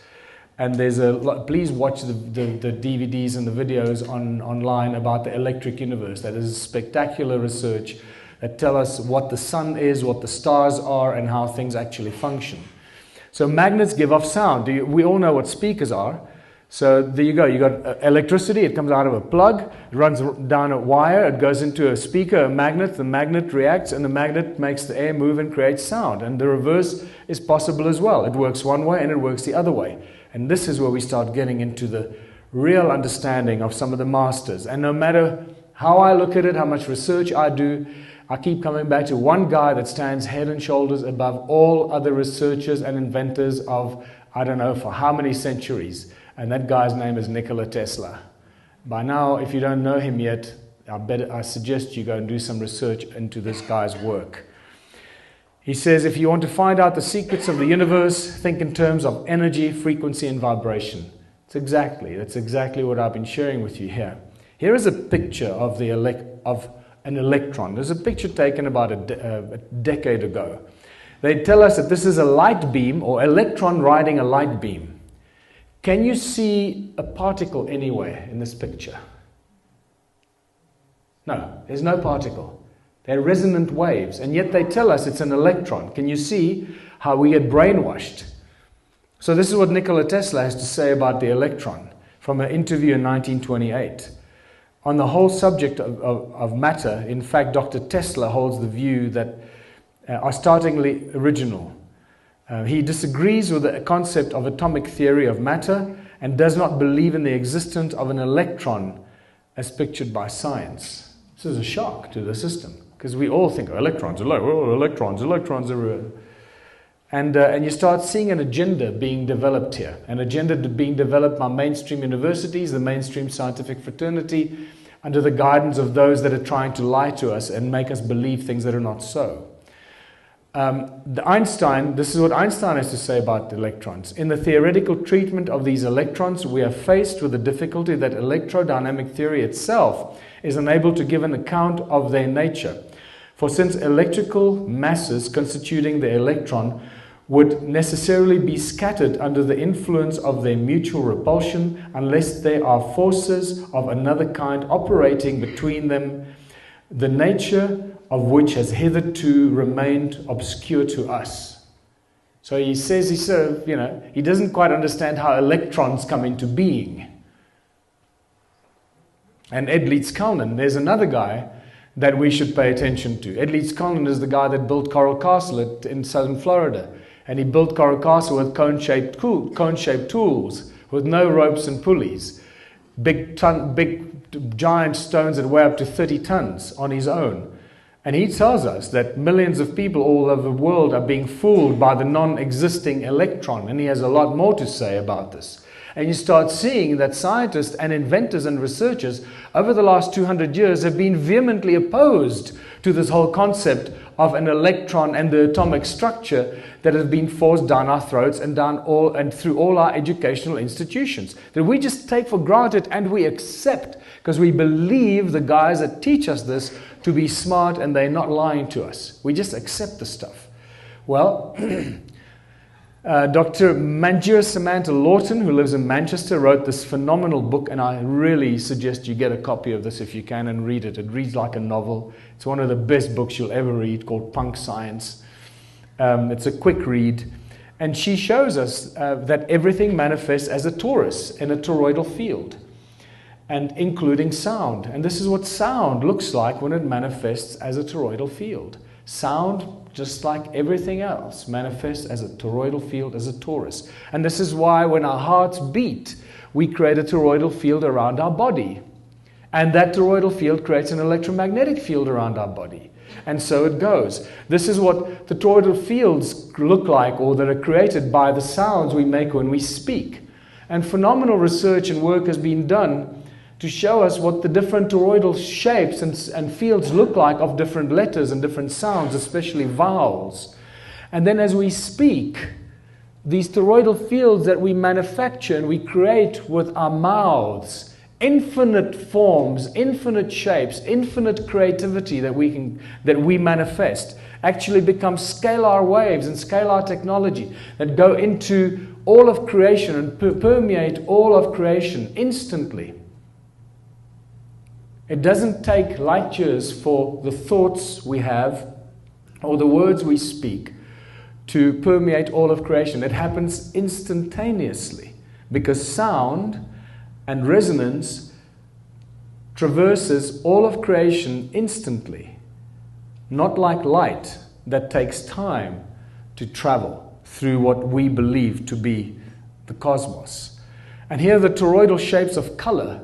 Incredible work shows us that the different kind of structures and toroids that color actually creates, and how it manifests in different and the various sacred geometrical patterns that we've become familiar with.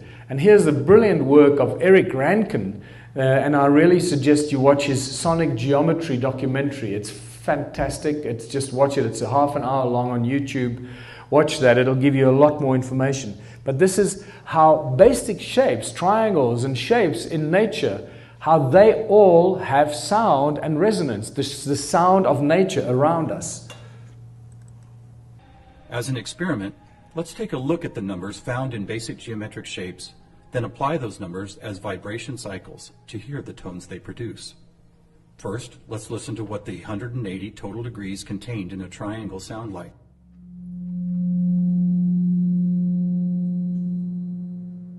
And here's a squares and circles 360 in cycles per second. A perfect octave up from the triangle. What about the pentagon at 540?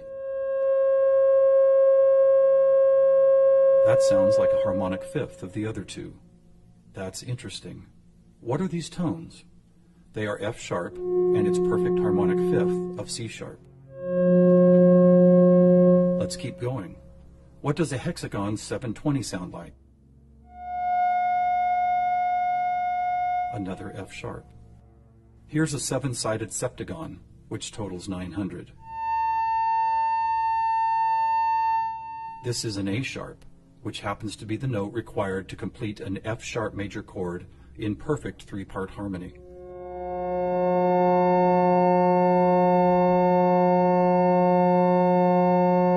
And finally the octagon, where we get 1080, another C sharp. Suddenly, geometry is expressed by tones, and these tones just happen to create the most beautiful form of music, a perfect 3-part major chord in the key of F sharp.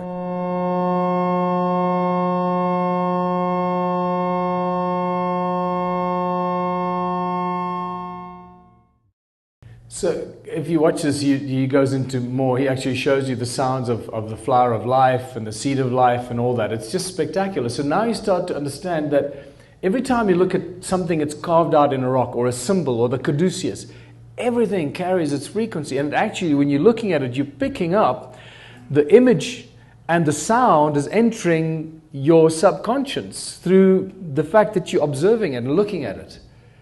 So it has an effect on you. So when people say, oh, it's just a stupid symbol. No. It has a severe effect on you and your subconscious, but you're just not aware that it's affecting you because you're picking up the sound frequencies of that image. So if somebody shows you a finger, you're picking up the sign of that finger and the frequency of that image. That's an assault on you. It's not just a benign little gesture. It's a serious assault on you.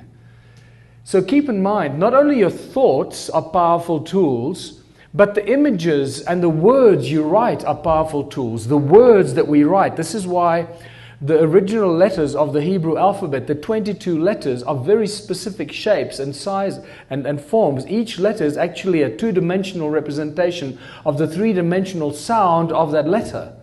That's been reduced to 2D. Now you get a better understanding of how that is possible.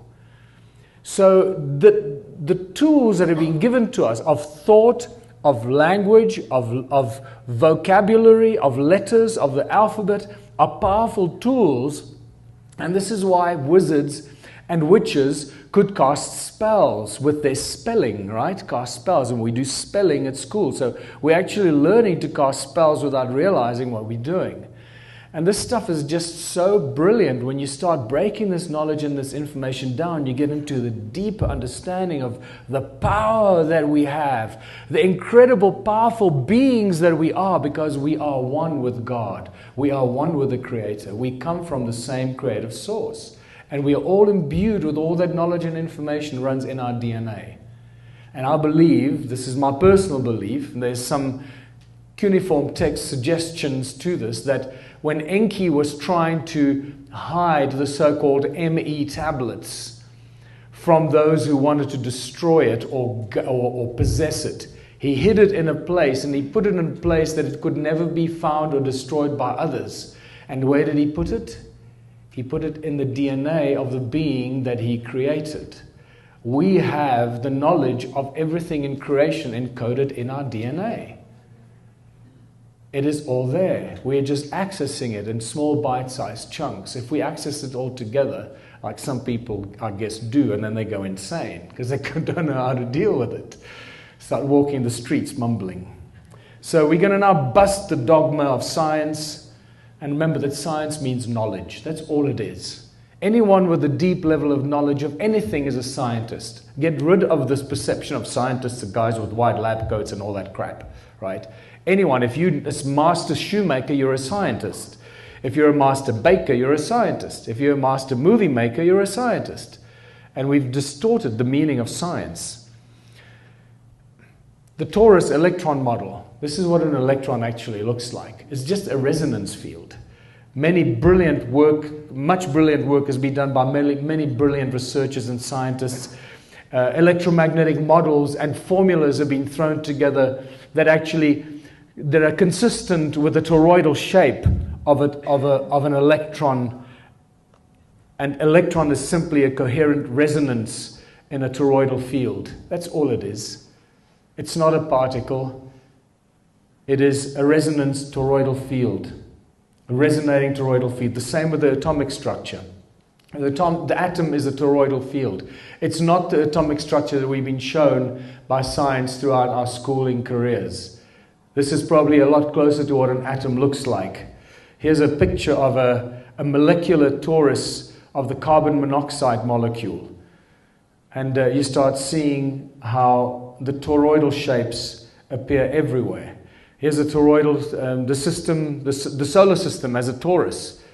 And many of you would have seen the fact that our galaxy has shown us to be as a toroidal field. And so it goes. So I guess this is probably one of the best descriptions of the nature of our reality and around us. The fractal, multidimensional, toroidal nature of reality. That's a mouthful.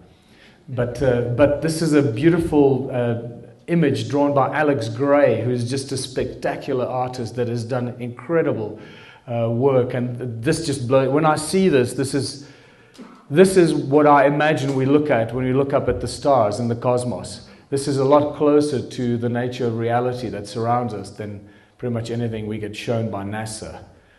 This is all to do with toroidal fields and magneticism. Now, everything is sound and magneticism, and this is really important. How are you guys holding out? Are you okay?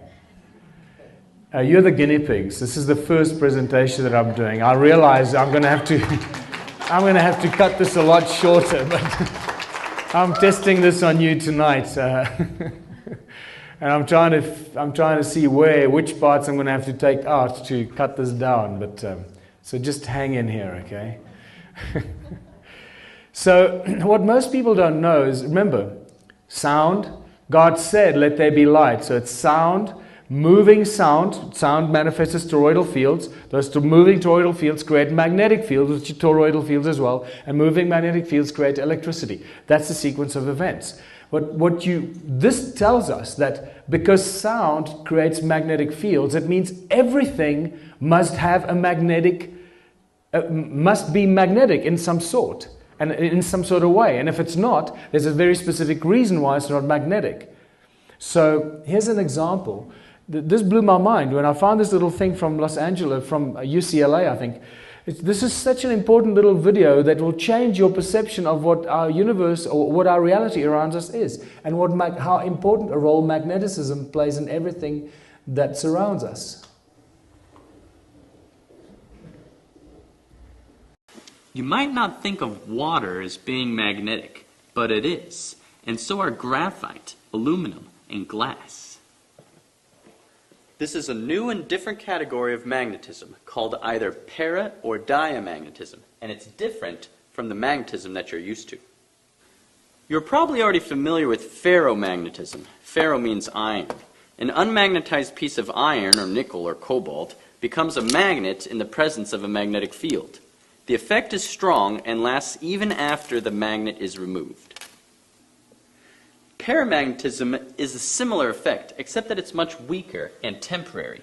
Aluminum is a good example of a paramagnet.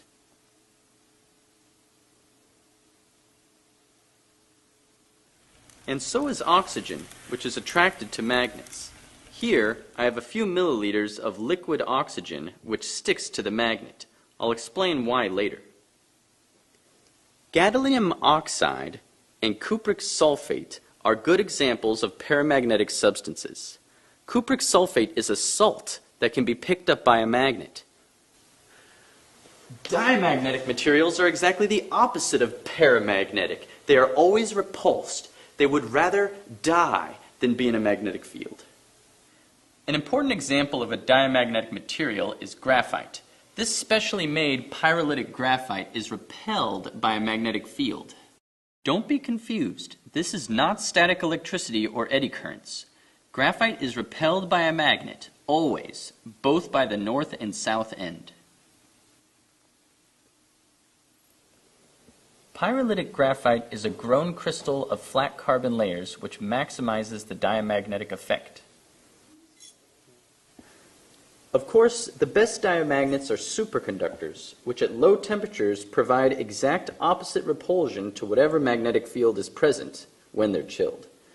They are perfect diamagnets. So it gives you an idea how the nature of reality around us is just, we just don't get taught this stuff, you know, we don't think about it in that sense. And how sound is actually the cause of all the stuff that we're witnessing here. And, sorry, let me go back here. You might have seen this thing before. So this sort of quantum locking is actually just a magnetic effect. You just saw it in the previous video. So what if we got here? So we have quantum locking. The superconductor is locked in space, and it stays wherever I put it. You see, this is quantum trapping. That's amazing. As long as it's so the cold, it's superconducting. It's frozen with liquid nitrogen. Upside down. Right. And it stays locked. So the fact that it's superconducting is locking the magnetic field in 3 dimensions, right? Yeah, exactly. And that pivots. You see, because this is symmetric, it can rotate without break the locking. The locking doesn't break. Right. Because it stays there on the X and Y, but not on, it pivots on the... Yeah, on the axis of the magnets. You see, if I can move it on the side, it will again pivot around the axis of the magnet, because it makes sure that the magnetic field inside of it stays the same. Right. It's astonishing. Can you put it on the track for us? Yeah. I just levitate it above the track quite high, and I can just rotate it.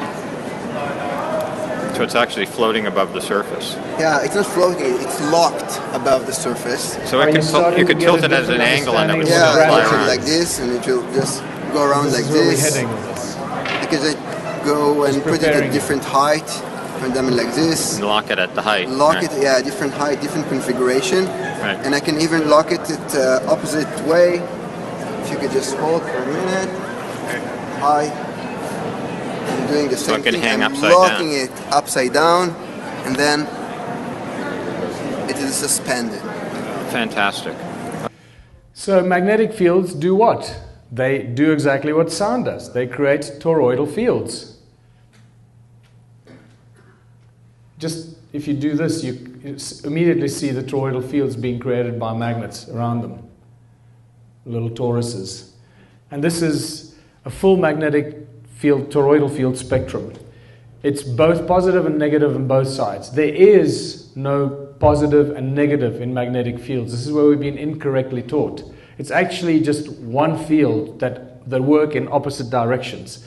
It's centripetal forces that work against each other and oppose each other.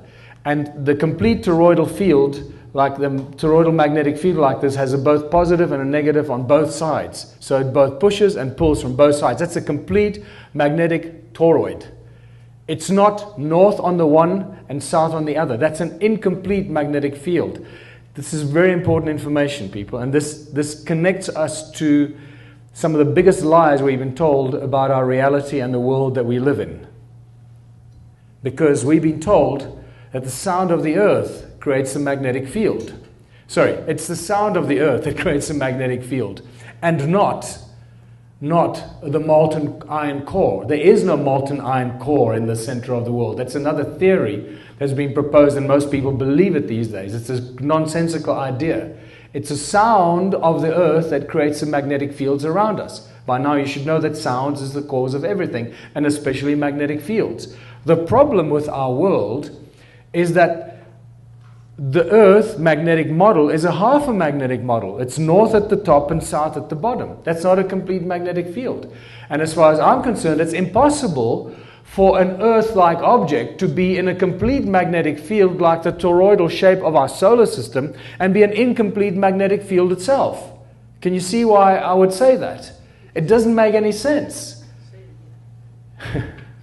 That our Earth is a half a magnetic field, an incomplete magnetic field, floating around in a complete magnetic field called our solar system. It would correct itself and over billions of years become a balanced toroidal magnetic field. How that would affect the shape of the Earth, I don't know. I'm going to let you figure that out. But this is what a complete and balanced toroidal magnetic field looks like. And what it does, it has an accretion disk in the middle. There you can see that yellow accretion disk. That's the center of the magnetic field. Whichever way you turn it, it's the same. As above, so below. We start to understand some of these basic fundamentals of creation, all coming from the breath of God, the breath of the Creator, the words that we utter. Everything that we say and create has the same effect, creating these complete, perfect magnetic fields. The torus equator plane emits energy and matter at its disk, as a disk at the equator. We accept this in the solar system. All the matter in the solar system is emitted at the equator. All the planets go out in this one disk from the sun that rotate around the sun. And the same in the galaxies. The many, many galaxies that we've been shown photographs, they're all toroidal shaped galaxies, with the matter all spewing out at the galactic equator. We're even told that we are crossing the galactic equator because our solar system does this. And we cross the galactic equator. I no longer believe that, but in any case. So the half-truths and half-lies being woven together here. And we need to now figure out which is true and which is no longer, which is a lie that we've been spun.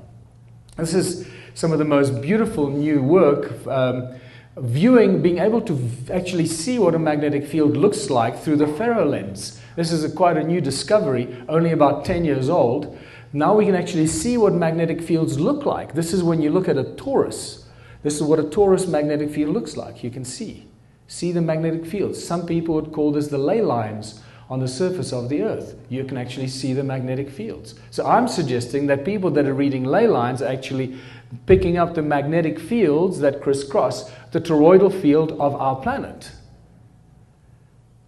And the ancients knew this. They put all the ancient sites on all these magnetic lines because their ancient structures were actually driven by these magnetic lines and these toroidal field, these magnetic lines. You know what I mean. When you look at the cone-shaped magnetic field under a ferrocell, look at this. When you take a ferrocell and you put it over a speaker, like a speaker magnet, look what it does. These beautiful cone shapes that face the middle, just like what? Just like this guy's wristwatch. Can you start seeing why I'm suggesting that these guys are using technology? It was in their wristwatches, they had the cones, all to do with magneticism and sound. We just never saw it like that until we got the ferrocell given to us.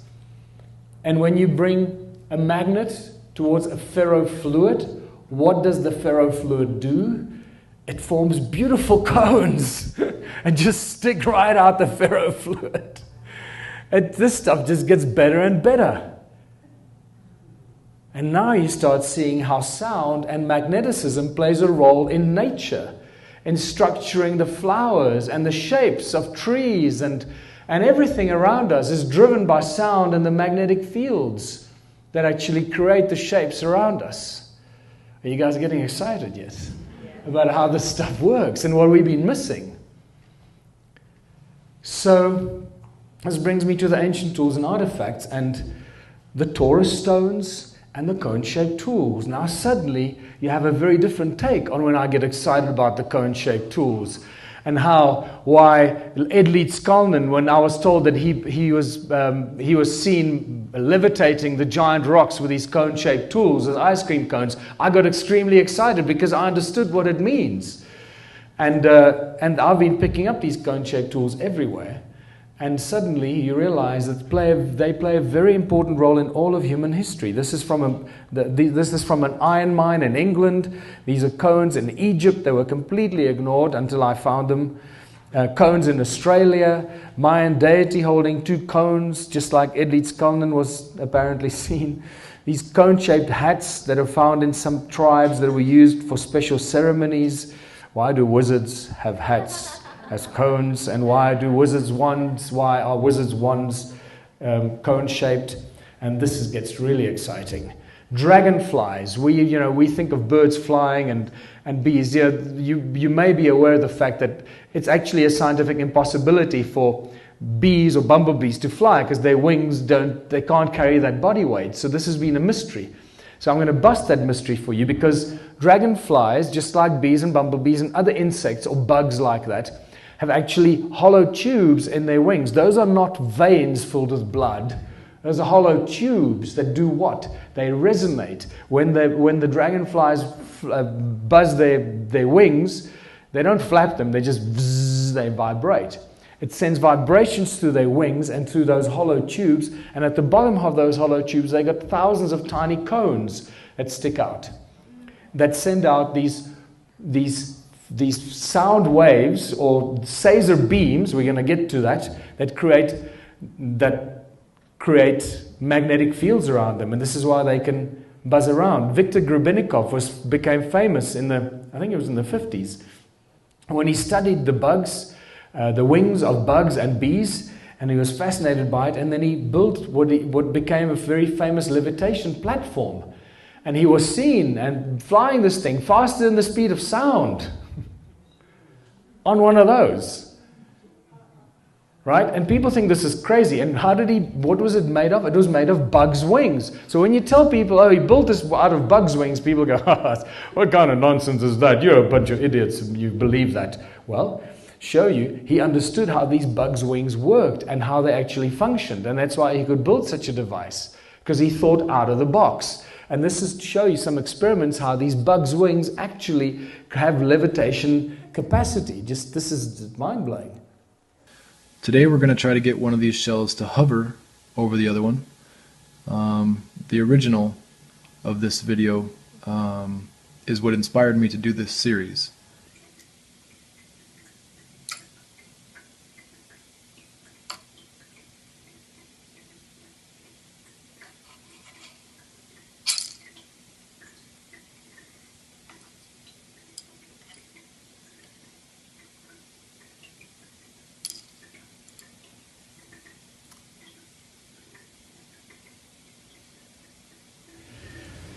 Nature is fabulous.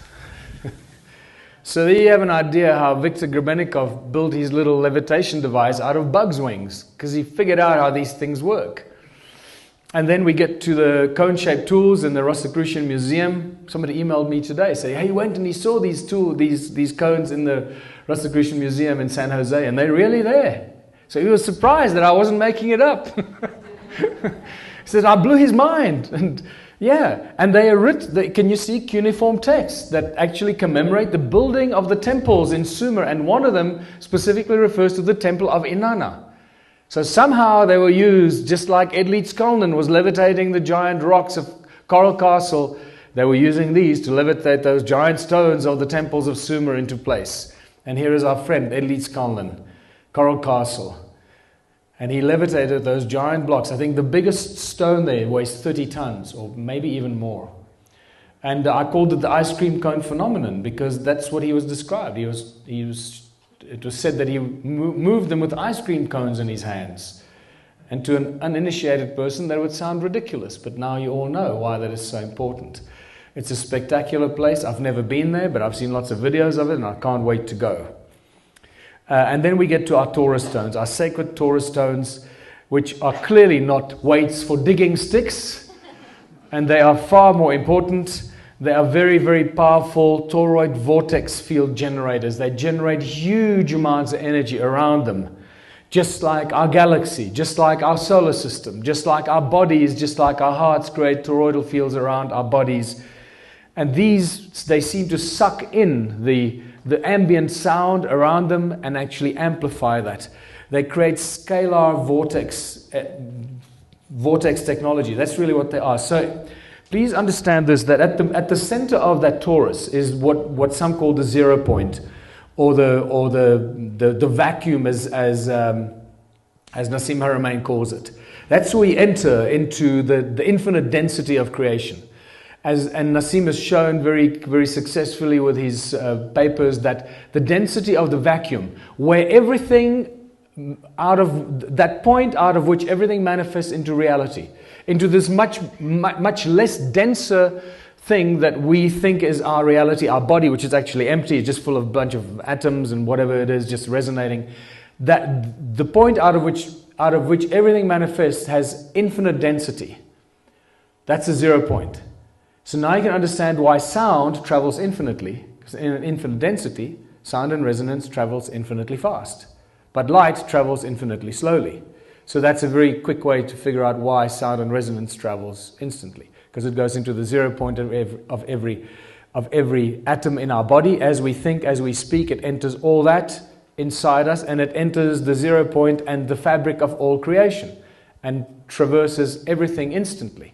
So when these toroidal shapes work, they suck in the ambient sound and they create, and as it hits, those 2 points hit each other, they create this next scalar wave around it, and it comes around and it enters it again, but it happens simultaneously. So it's this actual field that sits there all the time, just resonating.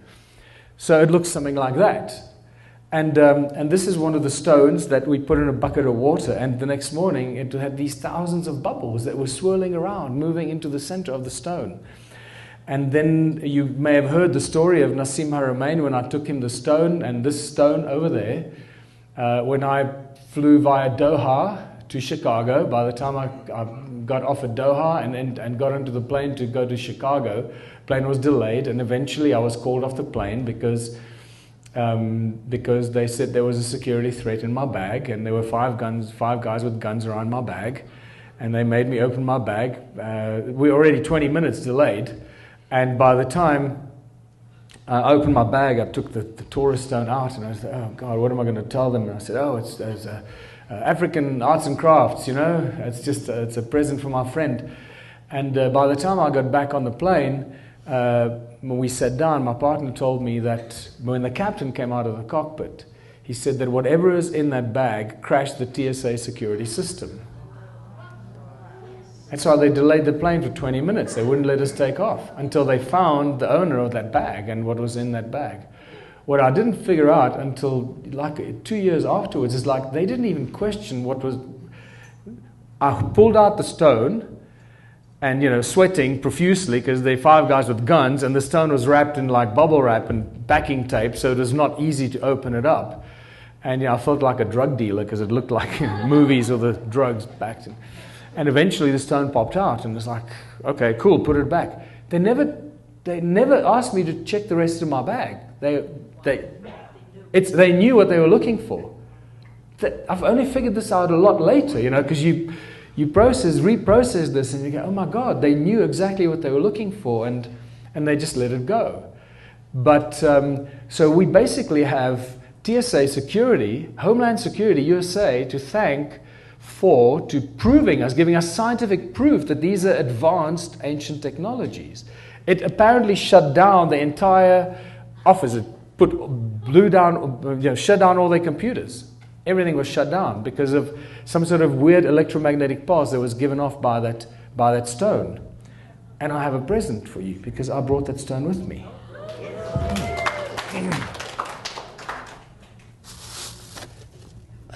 This is it.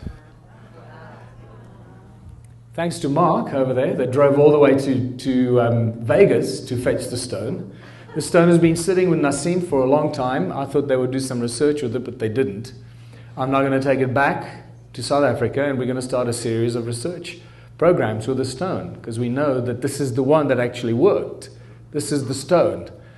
What I can tell you is that two scientists, one in Slovenia, one in Croatia, and one in Germany, two scientists that are experts in a new study of sound called hypersound, which very few people are even aware of. Sound that becomes a very, very powerful tool at high frequencies and high levels of speeds.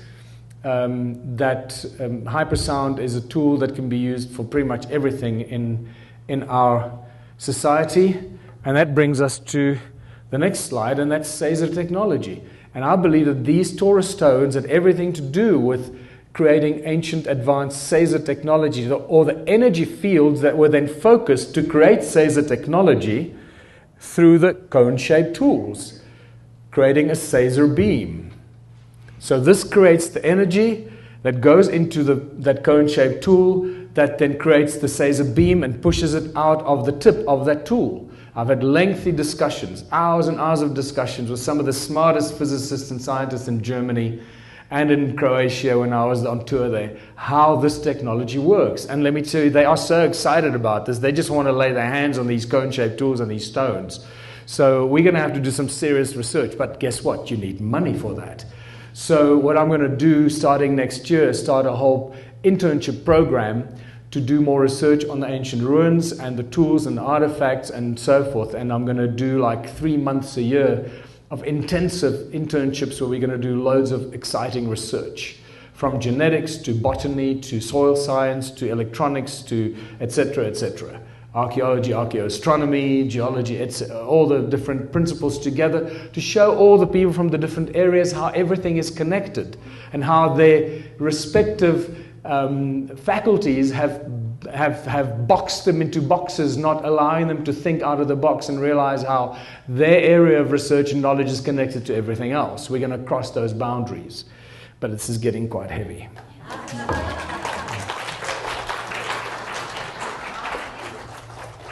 So, I beg your pardon?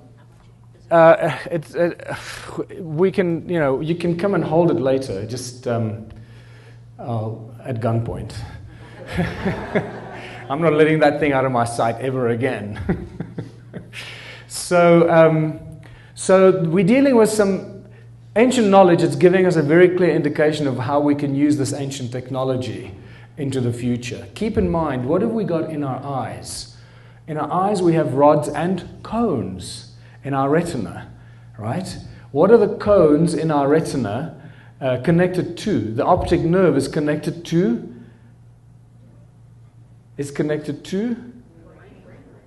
Right in the middle of your brain is your pineal gland. Correct. So somehow our pineal gland should be controlling our eyes and our optic nerve. And our pineal gland should be picking up all these other frequencies, the all-seeing eye of Horus, connecting us to everything, every frequency, and giving us ESP ability and much more.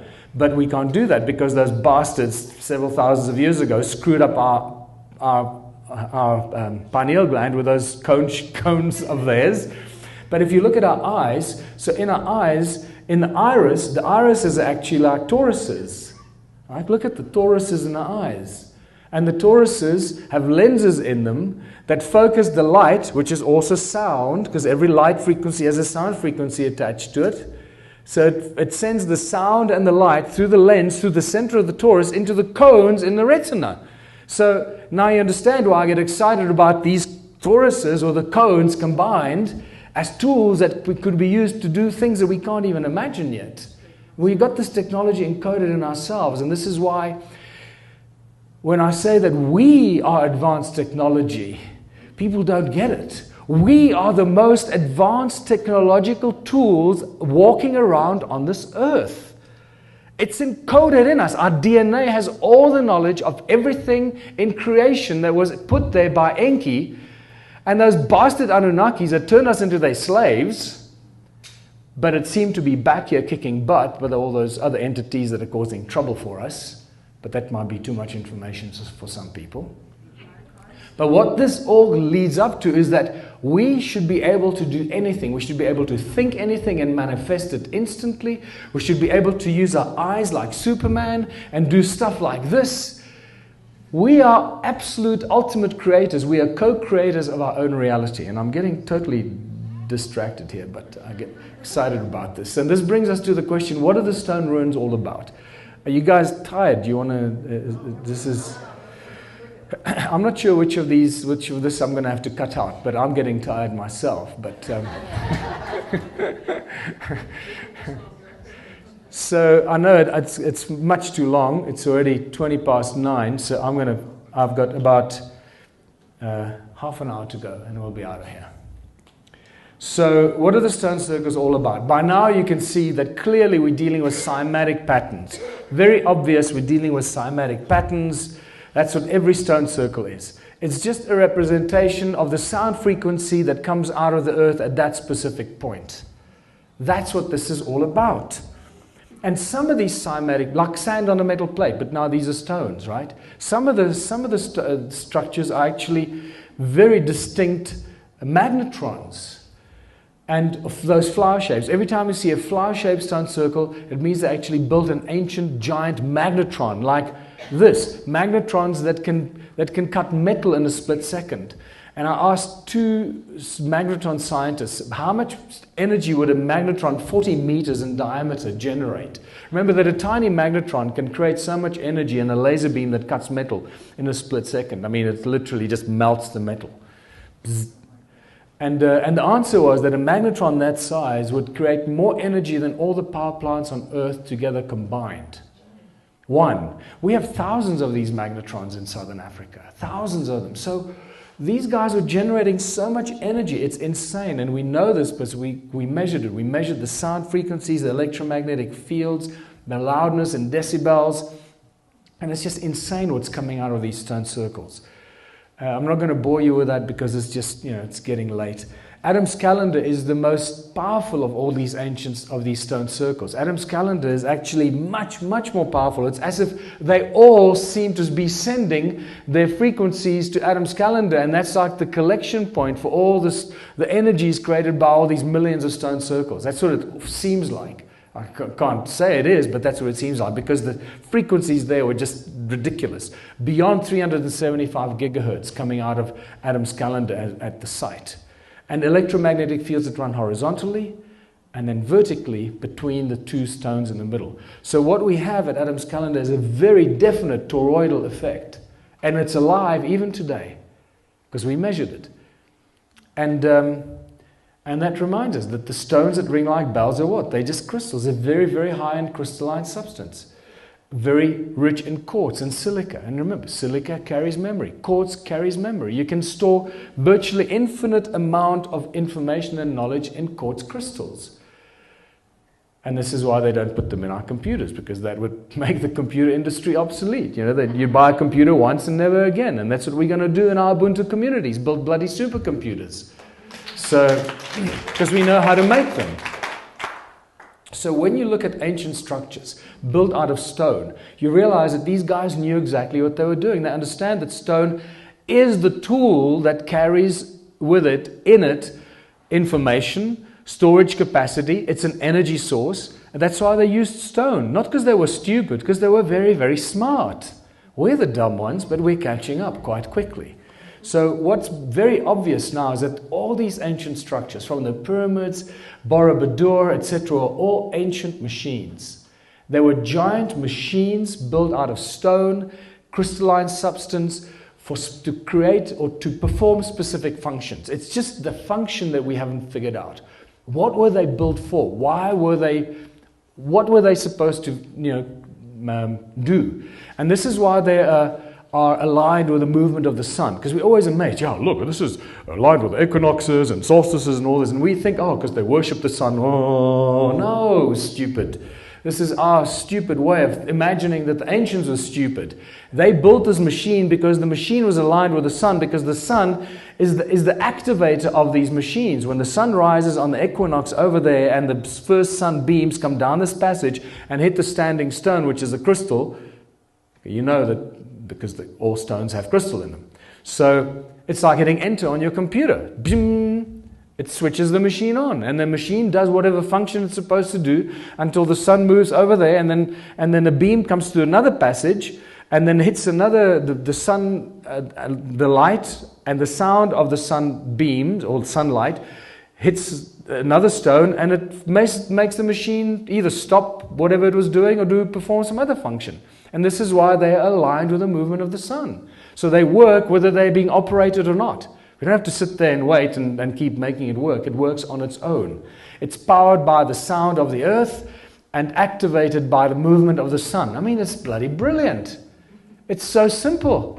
And now we're figuring this out, and we know that the energies are still there, because this is a photograph taken of the pyramids, and there's still huge energy coming out of the pyramids.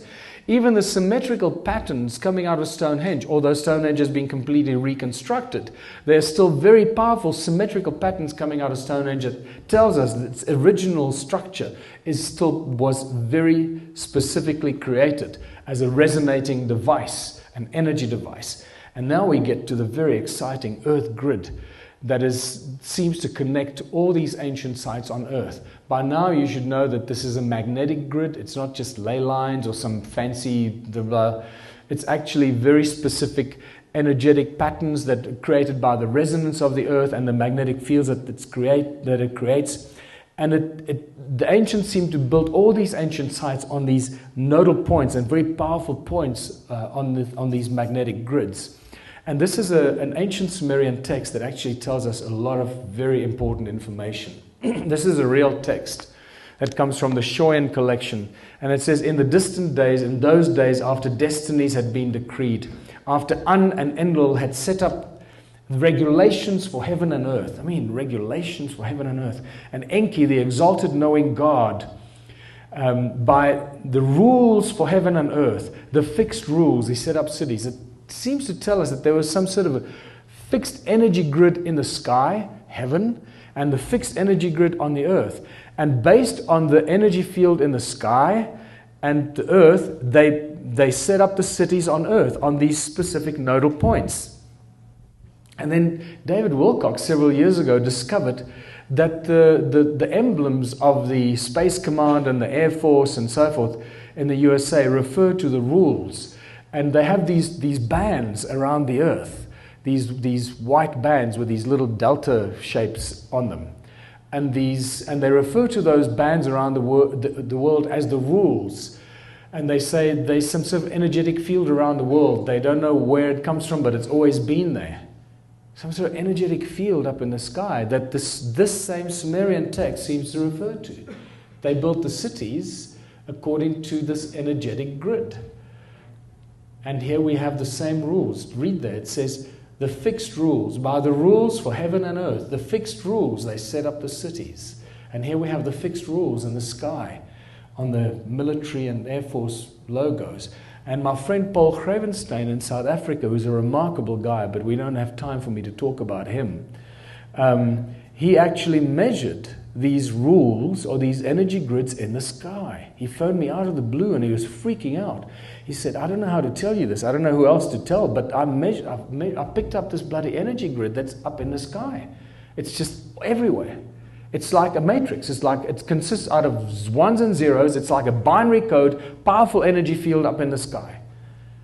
And he said he sent up a few energy beams with these devices to try and break it. He says it breaks it momentarily and it instantly reforms. You cannot destroy it. He says you can't break it.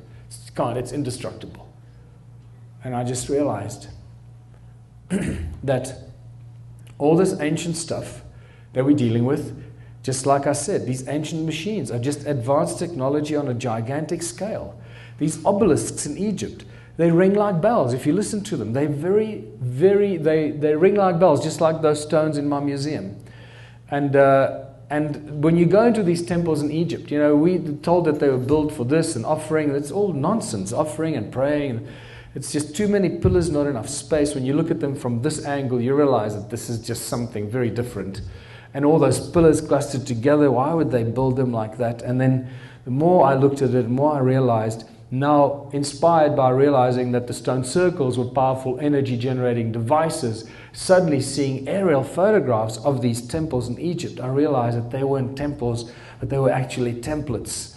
That we're actually looking at gigantic energy circuits, circuit boards on a gigantic scale that we could never have imagined. It's just beyond our imagination. The scale that these guys were building things on is something way out of our perception because we just don't have enough money to do that. And macro processors, Gigantic microprocessors become gigantic macroprocessors.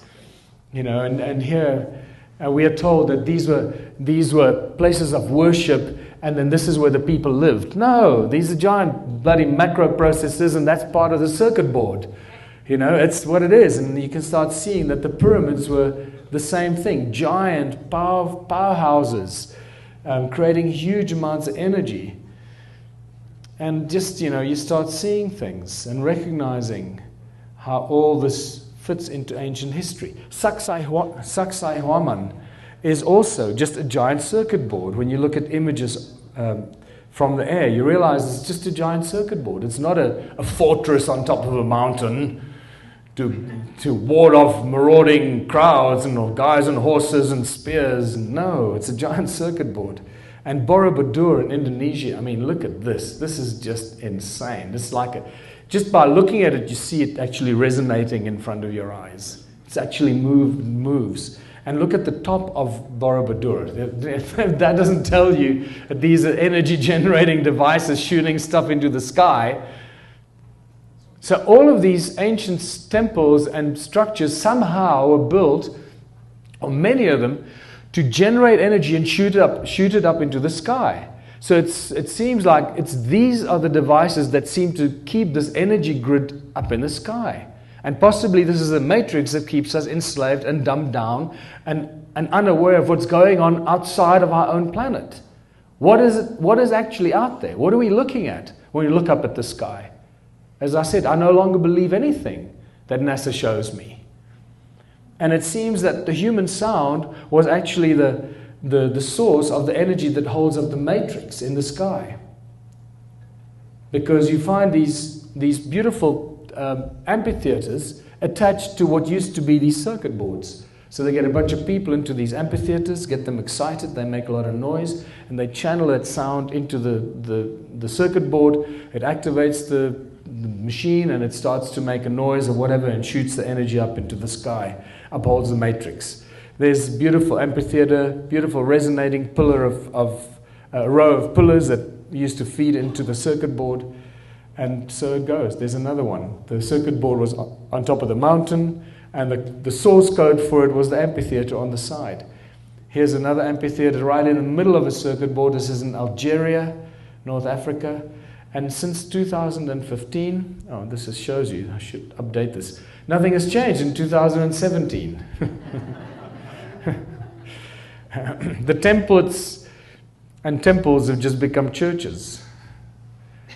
And if you look at the tops of churches and mosques, they just have cones, these cones that face the sky, that capture the sound and the energy of the people in the church. Look at those cones facing the sky. It's just spectacular. Capture the sound and the energy of the singing and the clapping and the fear and the anxiety, and especially these ones here. This is the mother of them all. And then business centers and cities, they're just designed to channel all the sound and energy up into the sky. Somehow nothing has changed. We seem to continue putting all this energy, the city grids are like giant circuit boards, generating huge amounts of noise, huge amounts of energy, and strangely enough, all being connected by these channels called highways that never stop making a noise, just like the stone circles. We never stop making a noise. And now I understand what Morpheus meant when he said that people are the source of energy. It makes a whole different kind of sense to me now. For whom and why, I don't quite know. But it seems that we're the energy source that keeps this matrix or this energy field around our planet or up in the sky. And that brings me back to the deception that's been woven for us over thousands of years, and especially the last few hundred years, and this whole thing of gravity and the reality that we find ourselves in. You know, Isaac Newton had almost no knowledge of magneticism. He actually mentions that he didn't understand it, and therefore he didn't write about it. If he only understood magneticism, he would not have come up with the crap that has been shoved down our throats. Gravity doesn't exist. It's all an aspect of magneticism. But you can't say this at any institution. We observe it, we can't explain it. It's called gravity. It just holds everything together. And it's there to support some very, very important philosophies that have been shoved down our throats about the world that we find ourselves in. In fact, Coulomb describes gravity as an electric phenomenon.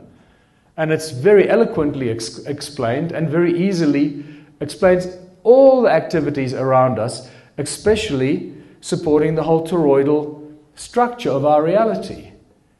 Gravity is much easier explained and explains all aspects of our reality through magneticism and not through this invisible, undefinable thing called gravity. Sound creates magnetic fields, moving magnetic fields create electricity.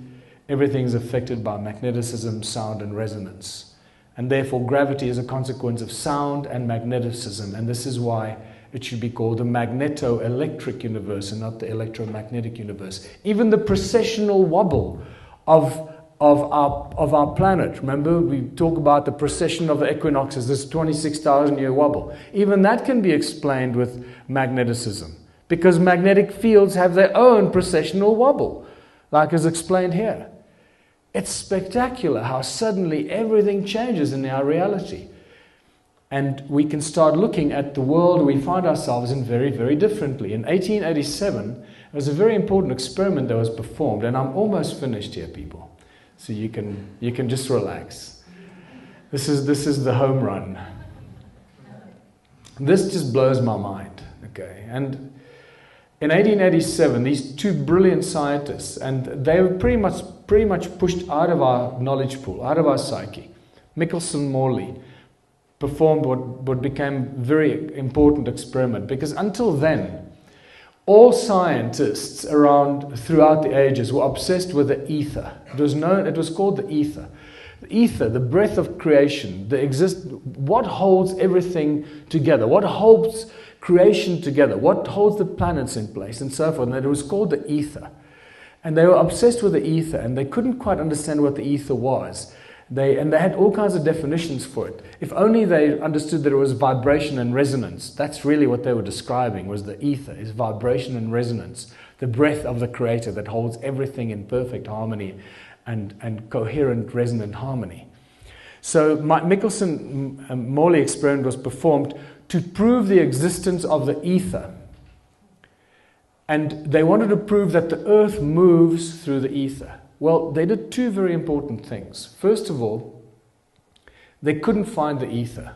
They couldn't prove that the ether existed. And they did this with sending out light beams in perpendicular directions, and they were measuring the movement of the light bouncing back, and they found there was no movement.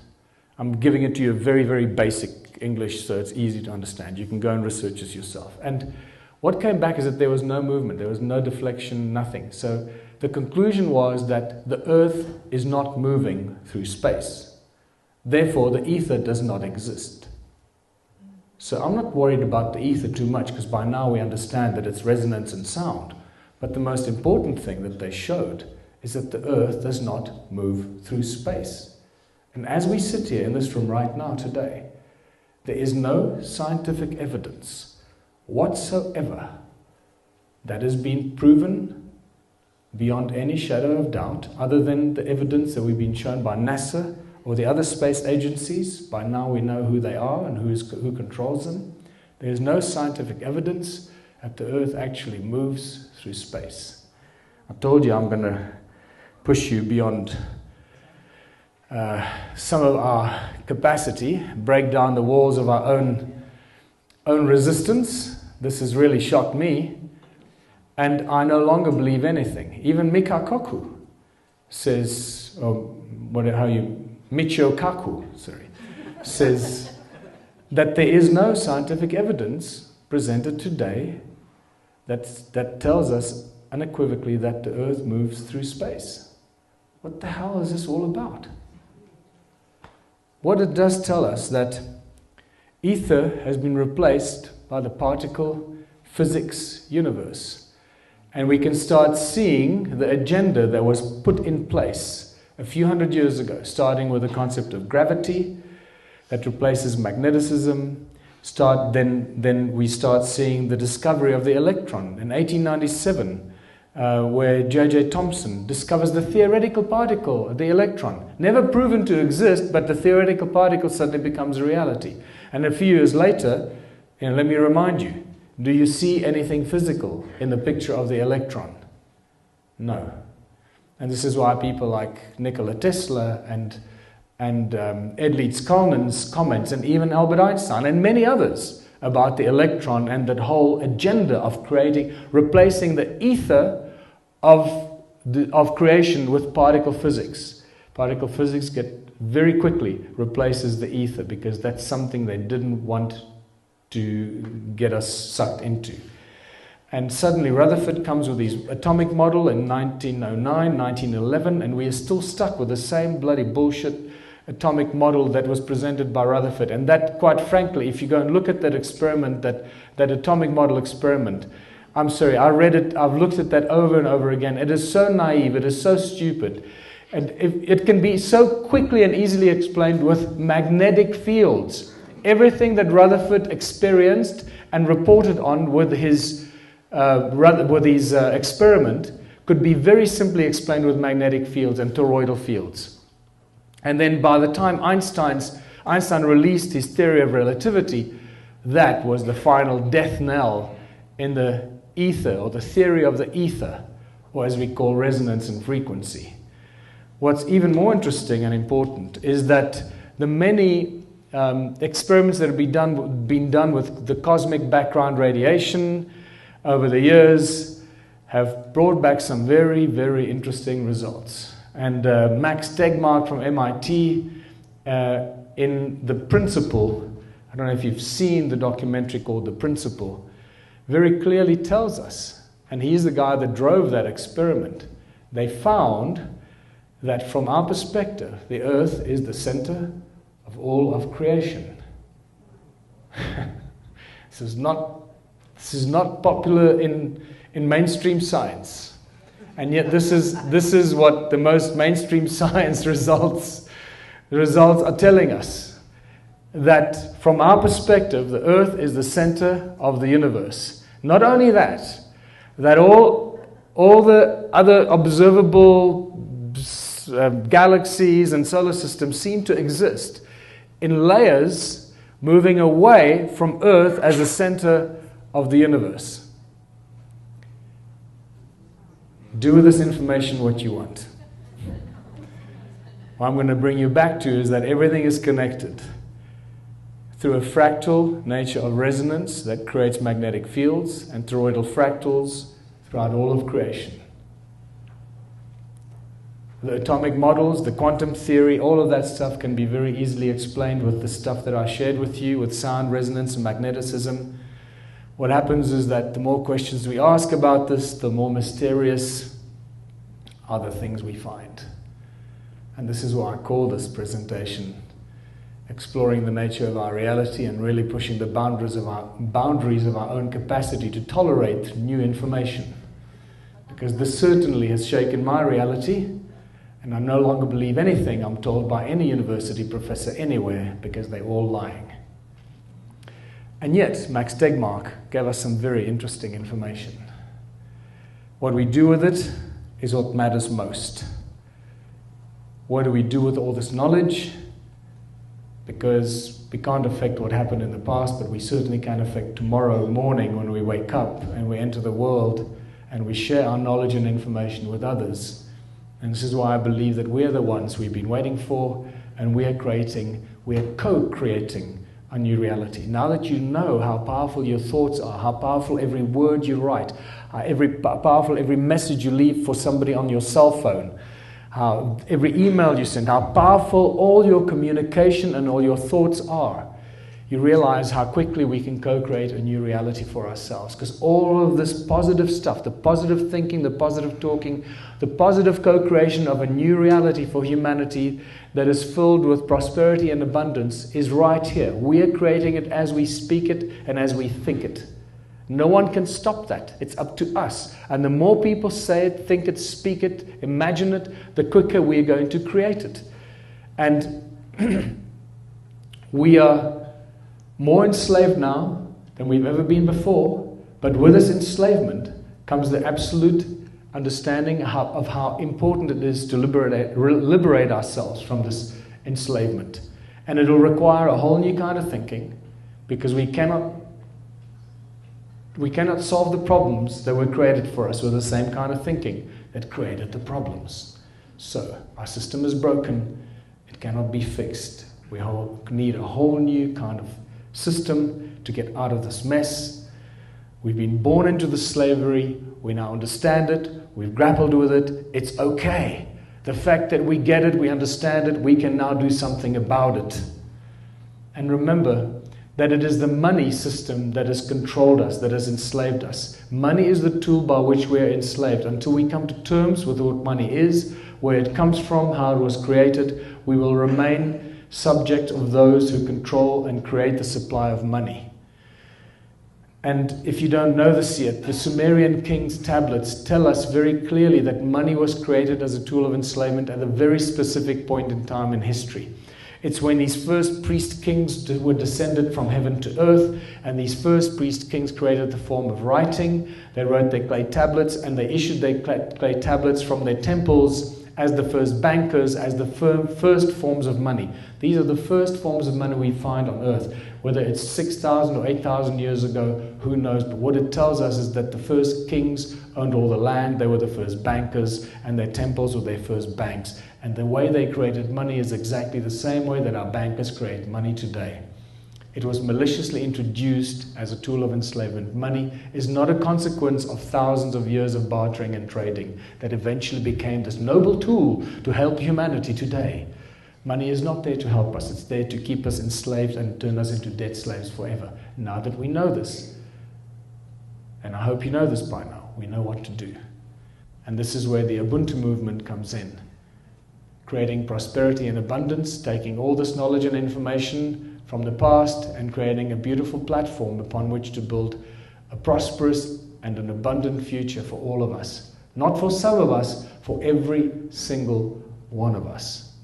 And if you don't know, thank you. Yeah, it's for you. I'm sick of saying this. No, it's not true.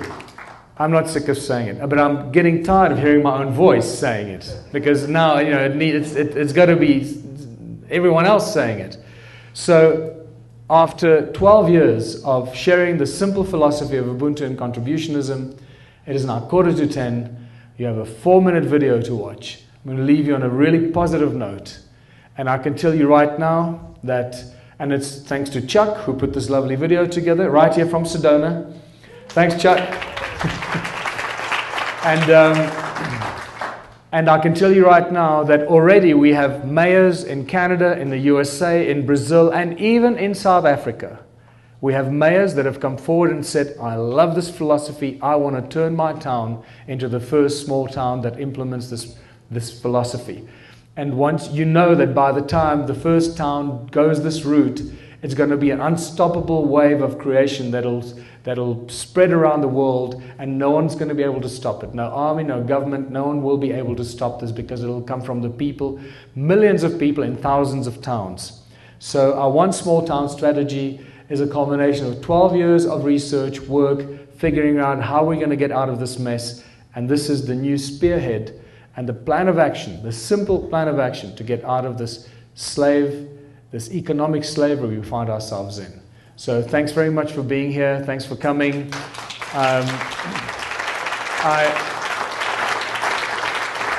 I hope that this has taken you to new areas of thought, of thinking about who you are and what your role is in this world and this nature of reality around us, which is not what we thought it was.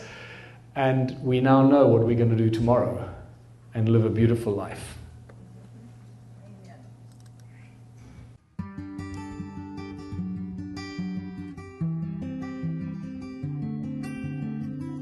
Hello, I'm Michael Tillinger, and I'm the founder of the Ubuntu Liberation Movement. Welcome to the launch of our new strategy and plan of action, which we call One Small Town Can Change the World. So, what is our plan? First, we find a small town of around 5,000 people who want to participate in their own makeover, their own salvation, their own rescue mission. Then we find consensus between the people, the mayor, and the council. We identify the special skills and talents of the people. We identify the industrial and environmental potential of the town. Then we develop a razor-sharp business plan for a variety of community projects to match these skills and individual potential. These projects are actually meticulously well-planned businesses, but there is one huge difference between these and other businesses. These belong to all the people of the town, together with the investors that made it possible. Everyone in our town who participates in the transformation will contribute 3 hours per week towards one of these new projects. This creates a powerful free labor force that no other corporation can compete with. Then comes a really critical part of our plan. We analyze how much our town needs to consume of everything we produce. And then we produce at least 3 times as much as we need. We can do this with ease because our cooperative labor force. Everything we produce is distributed freely to everyone who participates, and the other 2/3 are sold on the open market to our neighboring towns and cities, or even exported if need be. But herein lies the twist. We sell whatever we produce cheaper than any other supplier. How is this possible? Because of our free labor force and the ingredients that we supply ourselves. And so, in a strange twist of fate, money will become the tool that destroys capitalism. It becomes clear that contributionism devours capitalism wherever it may be. This will lead to a substantial income stream from all our projects very quickly. From food to technology, healthcare to music, tourism to engineering, and so much more that would not be possible in a capitalist model. Why? Because it would simply not be financially viable. Set your imagination free and imagine how much wealth our little town will create from just 50 new projects. But what do we do with all this money? We keep it simple, as we always should. 1/3 goes to the investors or the farmers or the factory owners that turn their businesses into a community project. 1/3 goes to upgrading and maintaining and constantly creating new projects based on the needs and skills of the people. And the last 1/3 is distributed equally to everyone who participates in the projects. This provides for an elegant and simple transition phase. No one has to leave their job because everyone has 3 hours a week. And very soon, the people of our town will be receiving more money from community projects than their jobs, while getting most of the things we need to live for free. As this abundance begins to grow and our town becomes wealthy beyond comprehension, new projects will start up every week, giving expression to the creative talents of our people. One by one, the people who work for the mines and other dangerous industries will leave their jobs because they earn more money and benefits from contributing only 3 hours per week. And without any resistance, opposition or conflict, the nasty corporations will close because nobody will work there anymore. And the existing system will simply shut down and fade from our memory as we create a new system and a new social structure. At this point we realize that we don't need money at all. And yet we have more money now than we've ever had before. Everyone will know that money does nothing and people do everything. And so, in a strange twist of fate, we use the tools that enslave us to free us from that slavery and build an unshakable foundation in which the tools of enslavement have no more effect. There has never been a simpler way to unite the people and create abundance and prosperity for everyone. And there has never been a more lucrative investment opportunity to conscious millionaires to participate in creating a true utopian future for everyone. So, which will be the first small town to start the domino effect? Just one small town that'll change the world. Why not yours? Okay. Thanks very much. That was it.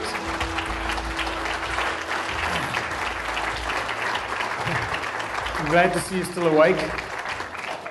I'm going to bring the stone out here. If you want to touch it, you can, the sacred stone.